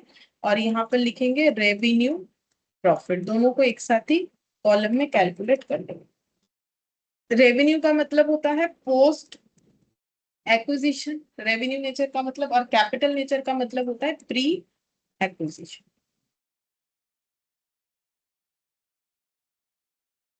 और यहाँ पर 2 पॉइंट आ जाएगा, before and after bonus issue. यहाँ भी बिफोर एंड आफ्टर दो तरीके से निकालना पड़ेगा, बोनस इशू। अच्छा, अब जब क्यू लिमिटेड को एक्वर किया गया तब क्यू लिमिटेड का ये कंडीशन था, तो इसके पास प्री इनकॉर्पोरेशन प्रॉफिट था 30,000 और प्रॉफिट एंड लॉस था 60,000। तो देखो, जब कोई खरीद रहा है तो उसके लिए जो मतलब क्यू लिमिटेड का जो प्रॉफिट है, ठीक है, मतलब अगर हम इसको ड्रॉ में लिखे तो शायद और भी अच्छे से समझ में आ जाए। देखो, जब एक्वर किया गया, ठीक है, यहाँ पर डेट ऑफ एक्विजिशन में, तब जो क्यू लिमिटेड है ना, ये जिसका जो है एक्विजिशन हो रहा है, तो क्यू लिमिटेड का पीएल दिख रहा है, ये देखो क्यू लिमिटेड का पीएल दिख रहा है 60 और प्री इनकॉर्पोरेशन प्रॉफिट 30।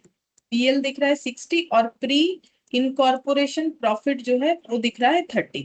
लेकिन जो एक्वर कर रहा है मतलब पी लिमिटेड के लिए, उसके लिए तो दोनों ही प्री एक्विजिशन ही है, चाहे वो pre acquisition pre incorporation profit है, चाहे वो पीएल, ठीक है। अब क्यू के लिए वो प्री इनकॉर्पोरेशन क्यों है वो मैंने समझाया। प्री इनकॉर्पोरेशन प्रॉफिट का मतलब क्या है, जैसे अगर तुम लोगों ने बीकॉम अगर सेमिस्टर वाइज नहीं किया है, अभी पता नहीं सेमिस्टर वाइज में ये वाला टॉपिक है कि नहीं, पहले एक टॉपिक होता था कि pre and post incorporation profit के ऊपर, कि इस तरीके का बहुत सारा क्वेश्चन होता था कि बीकॉम में स्पेशली ये थर्ड ईयर में होता था, और जो कि ऑनर्स में ही होता था मुझे जितना लग रहा है, ठीक है, या फिर जनरल वालों का था कि नहीं मुझे ध्यान नहीं आ रहा है।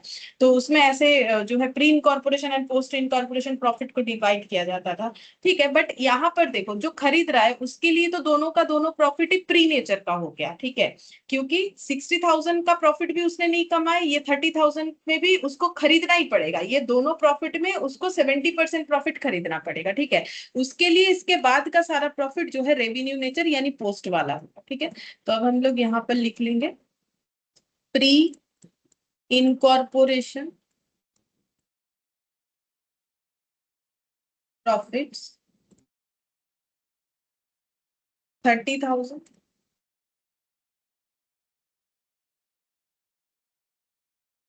प्रॉफिट एंड लॉस अकाउंट ये है 60,000, ठीक है, तो टोटल हो जाएगा 90,000।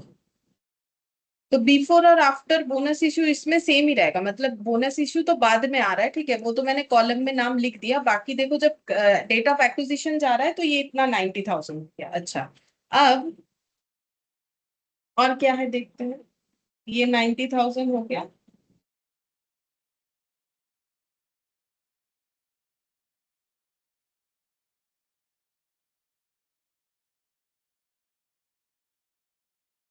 अब ये देखो, जनरल रिजर्व है ये 31 मार्च X3 में, ठीक है, आफ्टर ये बिफोर बोनस इशू है जनरल रिजर्व, ठीक है, बिफोर बोनस इशू, तो अब जनरल रिजर्व भी लिखते हैं यहाँ पर। जनरल रिजर्व हम कैपिटल नेचर में नहीं लिख रहे हैं, क्यों? क्योंकि कैपिटल प्रॉफिट नहीं है ना, क्योंकि ये X3 का बात है, हम यहाँ पर लिखते हैं तो समझ में आ जाएगा। यहाँ पर जनरल रिजर्व दिख रहा है क्यू लिमिटेड का, ठीक है, यहाँ पर जनरल रिजर्व दिख रहा है क्यू लिमिटेड का 19,05,000। अब मुझे यहाँ का COC निकालने के लिए बोला है, कॉस्ट ऑफ कंट्रोल, ठीक है, तो मुझे ये भी लेना पड़ेगा, बट ये मेरा प्री नेचर का नहीं बना, एक्विजिशन के बाद का हो गया, ठीक है, तो फिर ये मेरा जो है ये पोस्ट एक्विजिशन हुआ, लेकिन ये बिफोर बोनस इशू, ठीक है, ये बिफोर बोनस इशू है। तो यहाँ एक कॉलम लगा लेते हैं, ऐसे काट दिया, ठीक है, ये बिफोर बोनस इशू है 19,05,000, ठीक है, 19,05,000। और बोनस इशू होने के बाद जनरल रिजर्व कितना हुआ उसका हमारे पास कोई डेटा है नहीं, क्योंकि 31 मार्च X3 तक का ही है, तो फिर ये इतना ही रहे, 19,05,000, ठीक है। अच्छा, अब क्योंकि बोनस इशू किया गया है, तो बोनस इशू कहाँ से किया गया है, बोला है कि जनरल रिजर्व से किया गया है, तो फिर जनरल रिजर्व का वैल्यू कम हो जाएगा, लेस कर देंगे, यूज इन बोनस इशू, ठीक है। अब टोटल कितना बोनस शेयर इशू हुआ होगा, ठीक है, तो जितने शेयर होल्डर है सभी को ऑफर किया गया है, ठीक है, तो शेयर होल्डर कितने थे before bonus issue, share holder थे 15 लाख डिवाइडेड बाय 10 यानी 1,50,000, 1,50,000 शेयर होल्डर को किस तरीके से बोनस दिया गया है, दो के बदले एक, तो 1,50,000 का आधा कर देंगे तो पता चल जाएगा कितने सारे बोनस शेयर इशू हुए, तो कितना हो जाएगा, नंबर ऑफ शेयर्स हो जाएगा 75 हो रहा है शायद ये डिवाइड करने से, और बोनस का वैल्यू हो जाएगा 10, तो जनरल रिजर्व से कितना यूज करना पड़ेगा, 7,50,000, 75,000 इंटू 10 यानी 7,50,000, तो ये 7,50,000 यहाँ after bonus issue general reserve का वैल्यू हम लोग का कम हो जाएगा, तो जनरल रिजर्व का वैल्यू कितना आ जाएगा, 19,05,000 माइनस 7,50,000, 11,55,000, और बिफोर बोनस इशू ये इतना ही रहे, ठीक है। अच्छा, अब प्रॉफिट जो है फिर से यहाँ ड्रॉ करते हैं, 1 अप्रैल 20x1 से लेके 31 मार्च X3 तक का प्रॉफिट, ठीक है, तो वो कितना है, तो देखो यहाँ पर प्रॉफिट कितना था, यहाँ लिखा है मैंने, यहाँ पर नहीं, यहाँ देखना पड़ेगा,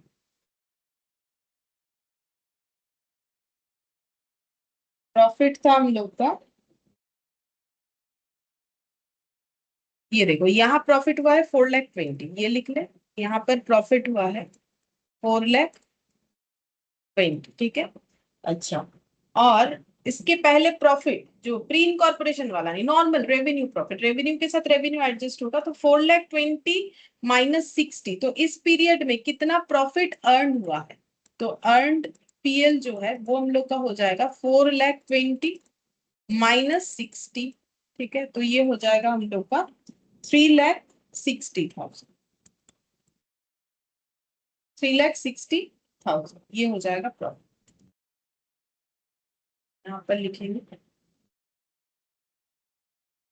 profit from 14x12 31 March X3 4,20,000 minus 60,000, इसलिए मैंने ड्रॉ भी किया है ताकि ड्रॉ में हमें दिखे सारा चीज। तो ये हो जाएगा 3,60,000, ये अर्न प्रॉफिट है तो ये पोस्ट आइटम है, ठीक है। और जो हम लोग का आफ्टर बोनस इशू है वो भी हम लोग का उतना ही रह जाएगा 3,60,000, क्योंकि उसके बाद तो हमारे पास कोई डेटा है नहीं, ठीक है। तो before bonus issue after bonus issue दोनों केस में सेम होगा। अच्छा, अब हम लोग इसका टोटल लगाते हैं, ठीक है। तो ये बन जाएगा 19,05,000 प्लस 3,00,000। अच्छा, इसमें ये ऐड कर देते हैं 15,15,000 और 19,05,000 प्लस 3,60,000, 22,65,000, ठीक है। अच्छा, अब इसमें शेयरिंग निकालेंगे। तो पी लिमिटेड जो कि होल्डिंग है उसका 70% और माइनॉरिटी इंटरेस्ट का 30%, ठीक है।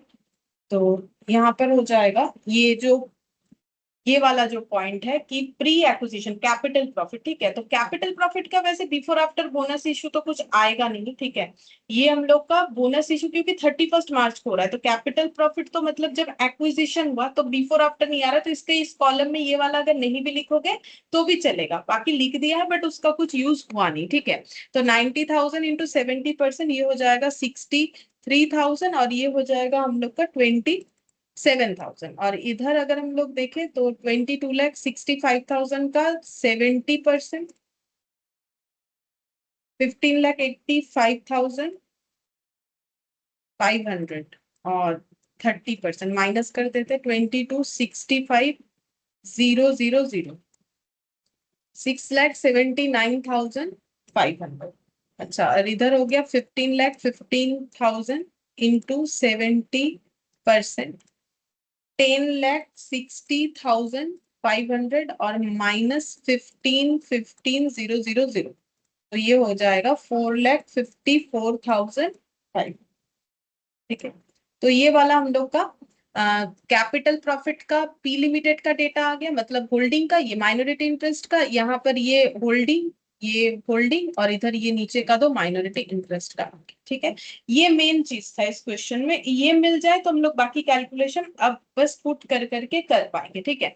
हम एक बार इसको ये वाला कैलकुलेशन को फिर से बता देते हैं। देखो, हम लोग को कैलकुलेट करने क्या बोला है, हम लोग को कैलकुलेट करने के लिए बोला है कि 31 मार्च, देखो क्वेश्चन क्या बोल रहा है कि 31 मार्च X3 को हमें कॉस्ट ऑफ कंट्रोल निकालना है, कि उस डेट पे कॉस्ट ऑफ कंट्रोल क्या था, माइनॉरिटी इंटरेस्ट क्या होगा और कंसोलिडेटेड पीएल में कितना जाएगा, लेकिन before bonus issue after bonus issue. तो बिफोर बोनस इशू मतलब बिफोर 31 मार्च X3 और आफ्टर बोनस इशू मतलब 31 मार्च X3 के बाद का, ठीक है।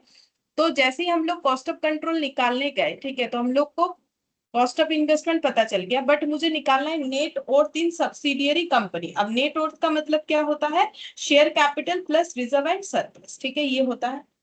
अच्छा, अब शेयर कैपिटल अगर बिफोर बोनस इशू हम लोग शेयर कैपिटल देखेंगे तो वो कितना है, बिफोर बोनस इशू अगर शेयर कैपिटल देखेंगे तो वो हम लोग का है यहाँ पर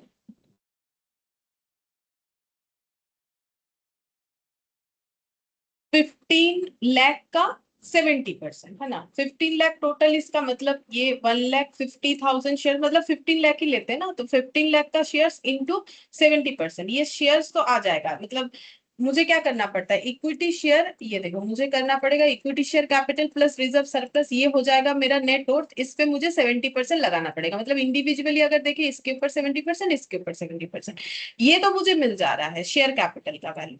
बट हम रिजर्व सरप्लस का वैल्यू निकाले कैसे, तो रिजर्व सरप्लस के लिए मेरे पास यहाँ पर दिख रहा है रिजर्व सरप्लस का डेटा, ठीक है, जो कि है 60 प्लस 30 90,000। ये देखो मैंने यहाँ पर सिंपल वही किया है,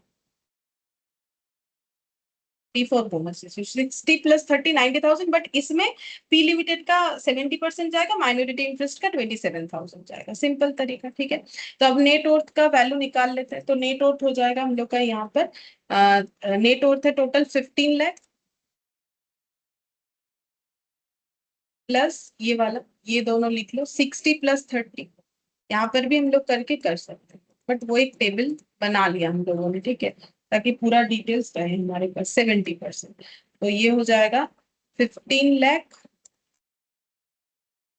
प्लस 90,000 इंटू 70%, तो ये हो जाएगा 11,13,000। ठीक है, तो माइनस कर देंगे 12 लाख, तो आ गया 87,000। तो इतना पे करके इतना मिला तो गुडविल जनरेट हुआ। ठीक है, तो कॉस्ट ऑफ कंट्रोल में गुडविल आ गया, तो सीओसी में गुडविल आ गया। ठीक है, तो ये हो गया मेरा बिफोर बोनस इशू। और बिफोर बोनस इशू अब हम लोग माइनॉरिटी इंटरेस्ट भी निकालेंगे, तो ये before bonus issue cost of control आ गया, बिफोर बोनस इशू हम लोग निकालेंगे माइनॉरिटी इंटरेस्ट। तो माइनॉरिटी इंटरेस्ट को क्या मिलेगा, वही नेट वर्थ। ठीक है, तो कैसे करके निकालेंगे, तो यहाँ पर हो जाएगा net worth in subsidiary company. तो कैसे निकालेंगे, वही 15 लाख प्लस 60,000 प्लस 30,000 इंटू 30%, ये तो होगा। बट माइनॉरिटी इंटरेस्ट में हमारा जो है कैपिटल नेचर के अलावा रेवेन्यू नेचर वाला आइटम भी आ जाता है। ठीक है, इसमें दोनों ही ऐड होता है।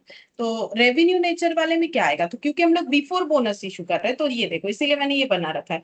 तो देखो रेवेन्यू प्रॉफिट कितना है, 19,05,000। हम लोग कब का निकाल रहे हैं, 31 मार्च 13 का, तब हम लोग का ये सारा ही रेवेन्यू आइटम है 19,05,000, ये रहा। ठीक है, लेकिन बोनस इशू के बाद ये कम हो जाएगा, लेकिन बिफोर बोनस इशू है तो यही वाला लेंगे, 19,05,000 लेंगे। ठीक है, और रेवेन्यू प्रॉफिट कितना होगा, तो ये जो 4,20,000 दिख रहा है ये तो 31 मार्च 13 का है, लेकिन पूरा लेना पड़ेगा।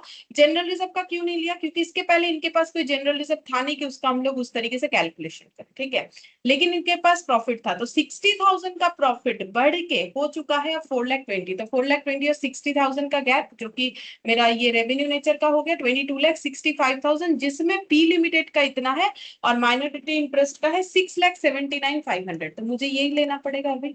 ठीक है, तो यहाँ पर हो जाएगा रेवेन्यू प्रॉफिट। ठीक है, यहाँ पर लिख देना चाहिए वर्किंग नोट नंबर 1, 6,79,500। ठीक है, और ये बाकी इनका निकाल लेते हैं। ये 11,13,000 माइनस कर देंगे, ये टोटल मतलब 15,09,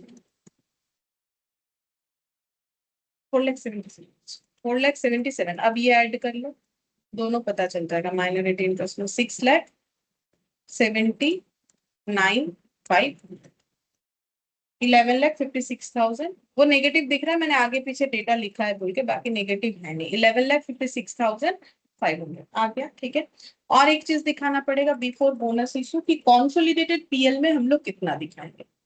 कॉन्सोलिडेटेड पीएल, ठीक है, इसमें हम लोग कितना दिखाएंगे पीएल का। तो कॉन्सोलिडेटेड पीएल में क्या दिखाया जाता है, देखो सीधा बात है, पी लिमिटेड अपना पूरा पीएल दिखाएगा 15,75,000। ठीक है, तो पीएल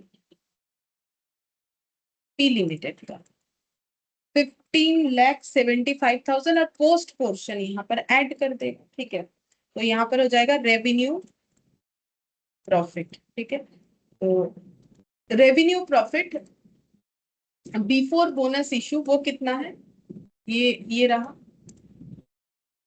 10,60,500। नहीं, गलत देख लिया ना मैंने, वो बिफोर, एक मिनट, रेवेन्यू प्रॉफिट देख लिया। ये तो बिफोर बोनस इशू, ये हम लोग का, हाँ ये before bonus issue general reserve, इसमें ये ऐड करके, हाँ ये वाला होगा ना, 15,00,000, 15,85,500, 15,85,500, 15,00,000 ऐड कर दो 85,500,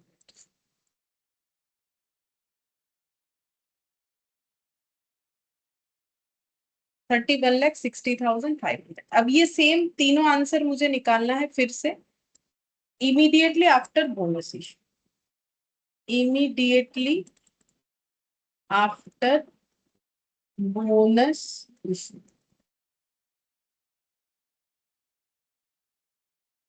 टीओसी और कैपिटल रिजर्व। ठीक है, तो सबसे पहले कॉस्ट ऑफ इन्वेस्टमेंट,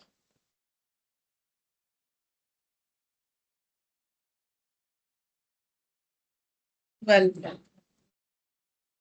ठीक है, लेस करेंगे नेट और इन सब्सिडियरी कंपनी। ठीक है, तो सब्सिडियरी कंपनी का नेट वर्थ लेंगे। अच्छा, अब देखो जैसे ही हम लोग आफ्टर बोनस इशू कर रहे हैं तो फिर बोनस इशू होने के बाद सब्सिडियरी कंपनी का भी नेट वर्थ बढ़ेगा। ठीक है, कितना हो जाएगा यहाँ पर हम लोगों ने निकाला था, देखो एक बार यहाँ पर हम लोगों ने निकाला हुआ है कि नेट वर्थ कितना होगा। इनका शेयर बढ़ जाएगा, इनका और 75,000 शेयर्स हो रहा है। ठीक है, तो 75,000 शेयर्स और पहले था 15 लाख, तो 15 लाख और 7,50,000 ये दोनों, क्योंकि 75,000 तो नंबर ऑफ शेयर्स है। ठीक है, तो शेयर कैपिटल हो जाएगा 15 लाख, जैसे ऊपर भी किया था ना, 15 लाख तो होगा ही होगा, लेकिन आफ्टर बोनस इशू हुआ तो बोनस नंबर ऑफ शेयर्स हो रहा है 75 और उसका वैल्यू हो रहा है 7,50,000, प्लस मुझे यहाँ पर लगाना पड़ेगा कैपिटल प्रॉफिट। ठीक है, तो कैपिटल प्रॉफिट जो है वो कितना हो रहा है आफ्टर बोनस इशू, तो उसमें तो कोई चेंजेस हो ही नहीं रहा है, वो अपना 63,000 इनके पोर्शन के हिसाब से आ रहा है। बाकी हम ये 90,000 लिख के दिखा देते हैं, मतलब 60 प्लस 30 और इसका हम कर देंगे 70%। ठीक है, तो सेम चीज सारा रहेगा, बस एक 7,50,000 ऐड हो जाएगा। तो यहाँ पर हो जाएगा कितना हो रहा है ये वाला 15 लाख प्लस 7 लाख 16,38। ठीक है, तो 16,38 लेस कर देते, 12 लाख देके इतना मिला, तो कैपिटल रिजर्व हो रहा है इस पर कितना हो गया 4,38 हो गया। ठीक है, अब सेकेंड निकालेंगे माइनॉरिटी इंटरेस्ट। तो माइनॉरिटी इंटरेस्ट में भी क्या होगा, सेम यही पूरा कैलकुलेशन आएगा, बस 30% हो जाएगा। तो 15, ये ऐसे लिख देते हैं, share in net worth, share in net worth. ठीक है, तो ये कितना हो जाएगा 15 lakh plus 7,50,000 plus 60 plus 30 into 30%, कितना आ रहा है देखो, और इसमें ऐड कर देंगे रेवेन्यू प्रॉफिट।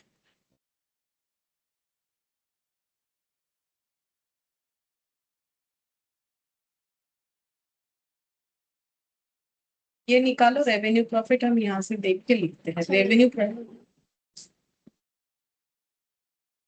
हाँ, एक मिनट नोट कर रहे हैं, ये हो गया मेरा 4,54,500 माइनॉरिटी इंटरेस्ट।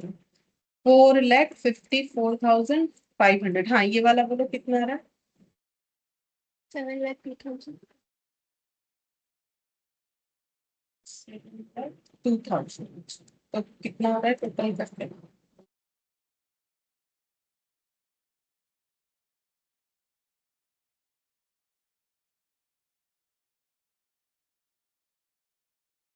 11,56,500। ठीक है, और थर्ड नंबर पे कॉन्सोलिडेटेड पीएल, पी लिमिटेड अपना पीएल में कितना प्रॉफिट दिखाए। तो पी लिमिटेड अपना जो नॉर्मल प्रॉफिट है वो तो दिखाएगा ही, जो कि है इसका ये रहा 15,75,000 पीएल अकाउंट का बैलेंस 15,75,000 प्लस दिखा देगा रेवेन्यू प्रॉफिट शेयरिंग इन क्यू लिमिटेड में, जिसको जितना उसे रेवेन्यू प्रॉफिट मिला उतना। तो क्यू लिमिटेड में जो प्रॉफिट मिल रहा है वो है ये माइनॉरिटी इंटरेस्ट ये वाला 10,60,500, 10,60,500। तो टोटल कितना हो जाएगा 26,35,500, 26,35,500। तो ये छोटा छोटा क्वेश्चन था। ठीक है, तो इस तरीके से हो जाएगा, मेन कंसेप्ट सेम है, बाकी क्वेश्चन कुछ भी दे हम लोग कर सकते हैं, बल्कि ये देखा जा सकता है जो इलास्ट्रेशन 4 हम लोगों ने किया वो थोड़ा नया था उसका कंसेप्ट, और तो कुछ था नहीं। ठीक है, अच्छा अब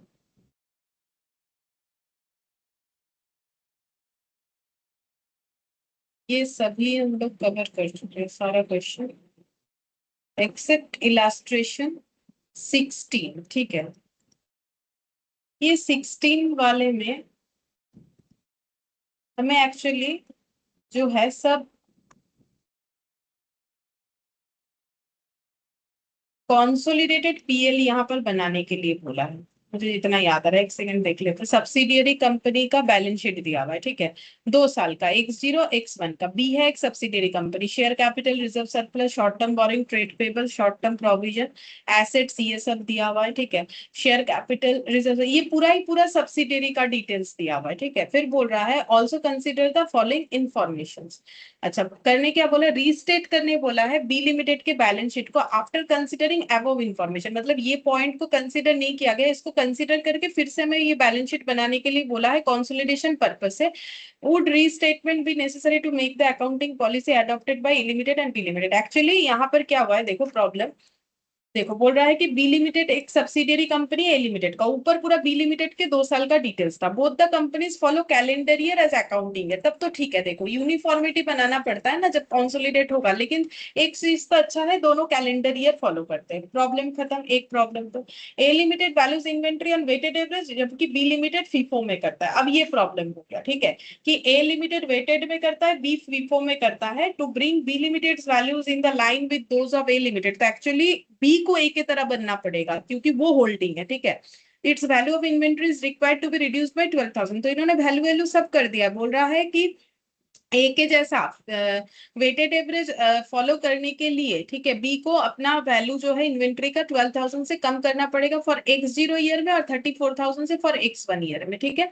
B limited deducts 1% from trade receivable as general provision against doubtful debt. तो बी लिमिटेड ने 1% ट्रेड रिसीवेबल मतलब पीवीडीडी क्रिएट कर रखा है, ये बोला है। Prepaid expenses in B limited includes advertising expenditure carrying forward of 60,000 in 20X0 and 30,000 in 20X1 being part of initial advertising expenditure of 90,000 in 20X0 which is being written off over मतलब 3 साल से ये right of करने का इन्होंने सोचा था। Similar amount of advertising expenditure of A Limited has been fully written off in 20X0। तो देखो इन्होंने बी लिमिटेड ने सोचा कि हम 90,000 को 3 साल में राइट ऑफ करेंगे, जबकि ए लिमिटेड सेम इसी तरीके के एडवर्टाइजिंग एक्सपेंडिचर को सिर्फ X0 में ही राइट ऑफ कर दिया है, ठीक है। तो अब ए लिमिटेड के पॉलिसी के साथ तो बी लिमिटेड को एक्ट पर होना पड़ेगा, क्योंकि यही रूल्स है कि आपको आपके होल्डिंग की तरह बनना पड़ेगा, ठीक है। तो यहाँ पर उसी का जो है कैलकुलेशन दिया हुआ है। तो अभी इसको अगर हम लोग करना स्टार्ट करें तो ये काफी टाइम टेकिंग होगा, ठीक है, मतलब ये पूरा कंप्लीट करने में तो टाइम लग जाएगा। तो क्या इसको मैं एक बार जस्ट बता दी, तुम लोग अगर कर पाते हो। तो शेयर कैपिटल तो देखो एज इट इज रहेगा, ठीक है। शेयर कैपिटल हम लोग का जैसा है वैसा रहेगा, 5 लाख ही रहेगा। देखो हम लोग को कब का बनाने के लिए बोला है पता है, 20X1 का। मतलब देखो यहाँ पर जो डेटा दिख रहा है 20X1, ठीक है, तो कॉन्सोलिडेट होगा। अब एक चीज देखो, सबसे यहाँ पर जो मेन है, यहाँ हमें कुछ एड ऑन नहीं करना पड़ेगा क्योंकि मेरे पास होल्डिंग का कोई डेटा ही नहीं है, मुझे सिर्फ सब्सिडरी का दिया है। बोल रहे हैं कि इसके बैलेंस शीट को ठीक कर दो। तो इसका शेयर कैपिटल X0 में भी 5 लाख था, अभी भी 5 लाख ही है, तो कोई शेयर वेयर तो इशू हुआ है नहीं, ठीक है, शेयर का कोई चेंजेस है नहीं। तो share capital as it is ही रहेगा, जैसे रहेगा। ये देखो शेयर कैपिटल, ठीक है। अच्छा, रिजर्व सरप्लस में चेंजेस हो रहा है। तो रिजर्व सरप्लस में चेंजेस क्यों होगा, क्योंकि वो पीवीडीडी का बात है ना, और इन्वेंट्री का वैल्यूएशन का चेंजेस का बात है, और एडवर्टाइजिंग एक्सपेंडिचर का, यही मेन है। बाकी ये हम बता देंगे। बाकी देखो एज इट इज तुम लोग इसको एटलीस्ट लिख के देख सकते हो, मतलब अपना बना के रख सकते हो। तो नेक्स्ट क्लास में ये हम पूरा कंप्लीट करवा देंगे, बट यही बचेगा। तो इसके बाद कोई दूसरा चैप्टर शायद स्टार्ट करना पड़े। ये देखो शॉर्ट टर्म बोरिंग 1,70,000, तो देखो यहाँ पर 1,70,000 बैंक ओवरड्राफ्ट, यहाँ भी देखो वही दिख रहा होगा, शॉर्ट टर्म बोरिंग 1,70,000, और कुछ आएगा ही नहीं। ट्रेड पेबल, ये देखो ट्रेड पेबल यहाँ पर आ जाते हैं। ट्रेड पेबल है इनका, ये देखो ट्रेड पेबल है 4,94,000, तो वही रहेगा, उसमें भी कोई चेंजेस नहीं आएगा, ठीक है।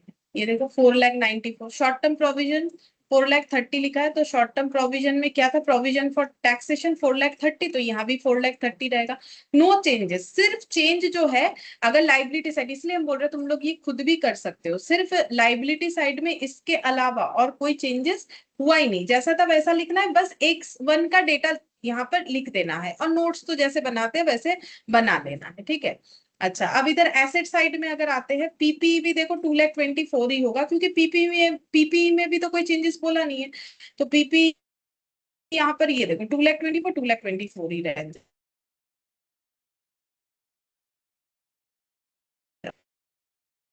नॉन करेंट इन्वेस्टमेंट 4 लाख था इनका यहाँ पर, ये रहा 4 लाख रहेगा। इन्वेंट्री इसमें चेंजेस होगा, 7,42,000 जो है। ट्रेड रिसीवेबल इसमें चेंजेस होगा, कैश एंड कैश इक्विवेलेंट 3,000 ही रहेगा, ये देखो कैश एंड कैश इक्विवेलेंट 3,000 ही रहेगा। अदर करेंट एसेट 18, ये भी कुछ चेंज नहीं होगा मेरे हिसाब से। अदर करेंट एसेट देख लेते पहले है क्या इसमें, इनका अदर करेंट एसेट 6 नंबर में था 48,000, प्रीपेड था, अच्छा प्रीपेड 48,000,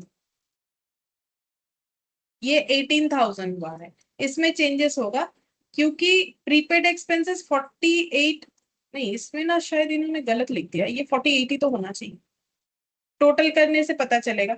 और मुझे लगता है ये 48 ही होना चाहिए, इसमें थोड़ा ना कोई चेंजेस होगा। ट्रेड रिसीवेबल इसमें चेंजेस होगा, ट्रेड रिसीवेबल में, क्योंकि इसमें प्रोविजन एडजस्ट करना पड़ेगा, इस वजह से चेंजेस होगा। ठीक है, प्रोविजन एडजस्ट करना पड़ेगा, यहाँ पर प्रोविजन का जो कैलकुलेशन दिया होगा प्रोविजन एडजस्ट होगा, डेटर में प्रोविजन का एडजस्टमेंट करना पड़ेगा। और इन्वेंट्री 7,42,000 है, उसमें इन्वेंट्री का वैल्यूएशन होके जितना कम करने बोला है उतना कम करना पड़ेगा। ये देखो 7,42,000, इसमें से मेथड ऑफ वैल्यूएशन से 34,000 कम होगा। देखो वो तो क्वेश्चन खुद बता दिया था कि 34,000 से कम करना पड़ेगा 20x1 में, तो बस उतने से कम कर दो, मतलब आसान है ये। इसमें तो कुछ ये सारी जगह जो भी पॉइंट मैंने डिस्कस किया इसमें तो कोई हमें दिमाग लगाना ही नहीं है, ठीक है, तो ये हो जाएगा। तो इसको एक बार टोटल करके देखते हैं। तो ये non current as it is था, इन्वेंट्री माइनस करने के बाद इतना आ जाएगा, बस ट्रेड रिसीवेबल का कैलकुलेशन है। तो मुझे लगता है यहाँ 48 ही होगा, एक बार टोटल करके देखते हैं। 224 plus 4 lakh plus 4 lakh plus 7,08,000 plus 9 lakh plus 3,000, 22,35,000 minus 22,53,000। अच्छा 18 ही होना चाहिए, मतलब वर्किंग नोट में उसको कैलकुलेट करके दिखाया ही नहीं है। अच्छा प्रीपेड में तो एक एडजस्टमेंट था, हाँ प्रीपेड एक्सपेंसेस ये वाला, ठीक है, हाँ इसको एडजस्ट करना पड़ेगा, ठीक है। तो एक चीज करके रख ही सकते हो तुम लोग, जो भी जैसे कि देखो शेयर कैपिटल रिजर्व सरप्लस, यहाँ से रिजर्व सरप्लस के अलावा बाकी सिर्फ X1 का डेटा हमें पुट कर देना है कंप्लीट लाइबिलिटी साइड, ठीक है। एसेट साइड में अगर देखा जाए तो फिर इन्वेंट्री का तो देखो उसमें तो सिंपल है, 32,000 लेस कर दोगे हो जाएगा, बता दिया था कितना लेस करना है, ठीक है 34,000, सॉरी 32 नहीं 34,000। तो PP non current investment as it is होगा। इन्वेंट्री जो X1 का वैल्यू उसमें से सिर्फ और सिर्फ 34,000 लेस होगा, ट्रेड रिसीवेबल को छोड़ के और अदर करेंट एसेट को छोड़ के, बाकी पूरा जो है कैलकुलेट करके रखा जा सकता है, ठीक है। तो ये कैलकुलेट हो जाएगा। तो नेक्स्ट क्लास में ये वाला और कुछ एमसीक्यू है, और मुझे नहीं लगता है कोई क्वेश्चन बाकी है, तो ये हम लोग कर लेंगे। और एक दो सामने एग्जाम्पल्स है जो कि जरूरत नहीं है मेरे हिसाब से, क्योंकि हम लोगों ने इतना सारा अलग अलग क्वेश्चन सॉल्व किया है, मुझे नहीं लगता ये एग्जाम्पल्स का हमें और जरूरत पड़ेगा, ठीक है। तो ये क्वेश्चन को करने में जितना टाइम लगेगा बाकी देख लेंगे, अगर एग्जाम्पल में मुझे कुछ ठीक लगे कि करना चाहिए तो हम लोग करेंगे, अदरवाइज कोई नया टॉपिक जो है स्टार्ट कर सकते हैं। ठीक है, फिर आज इतना ही करते हैं।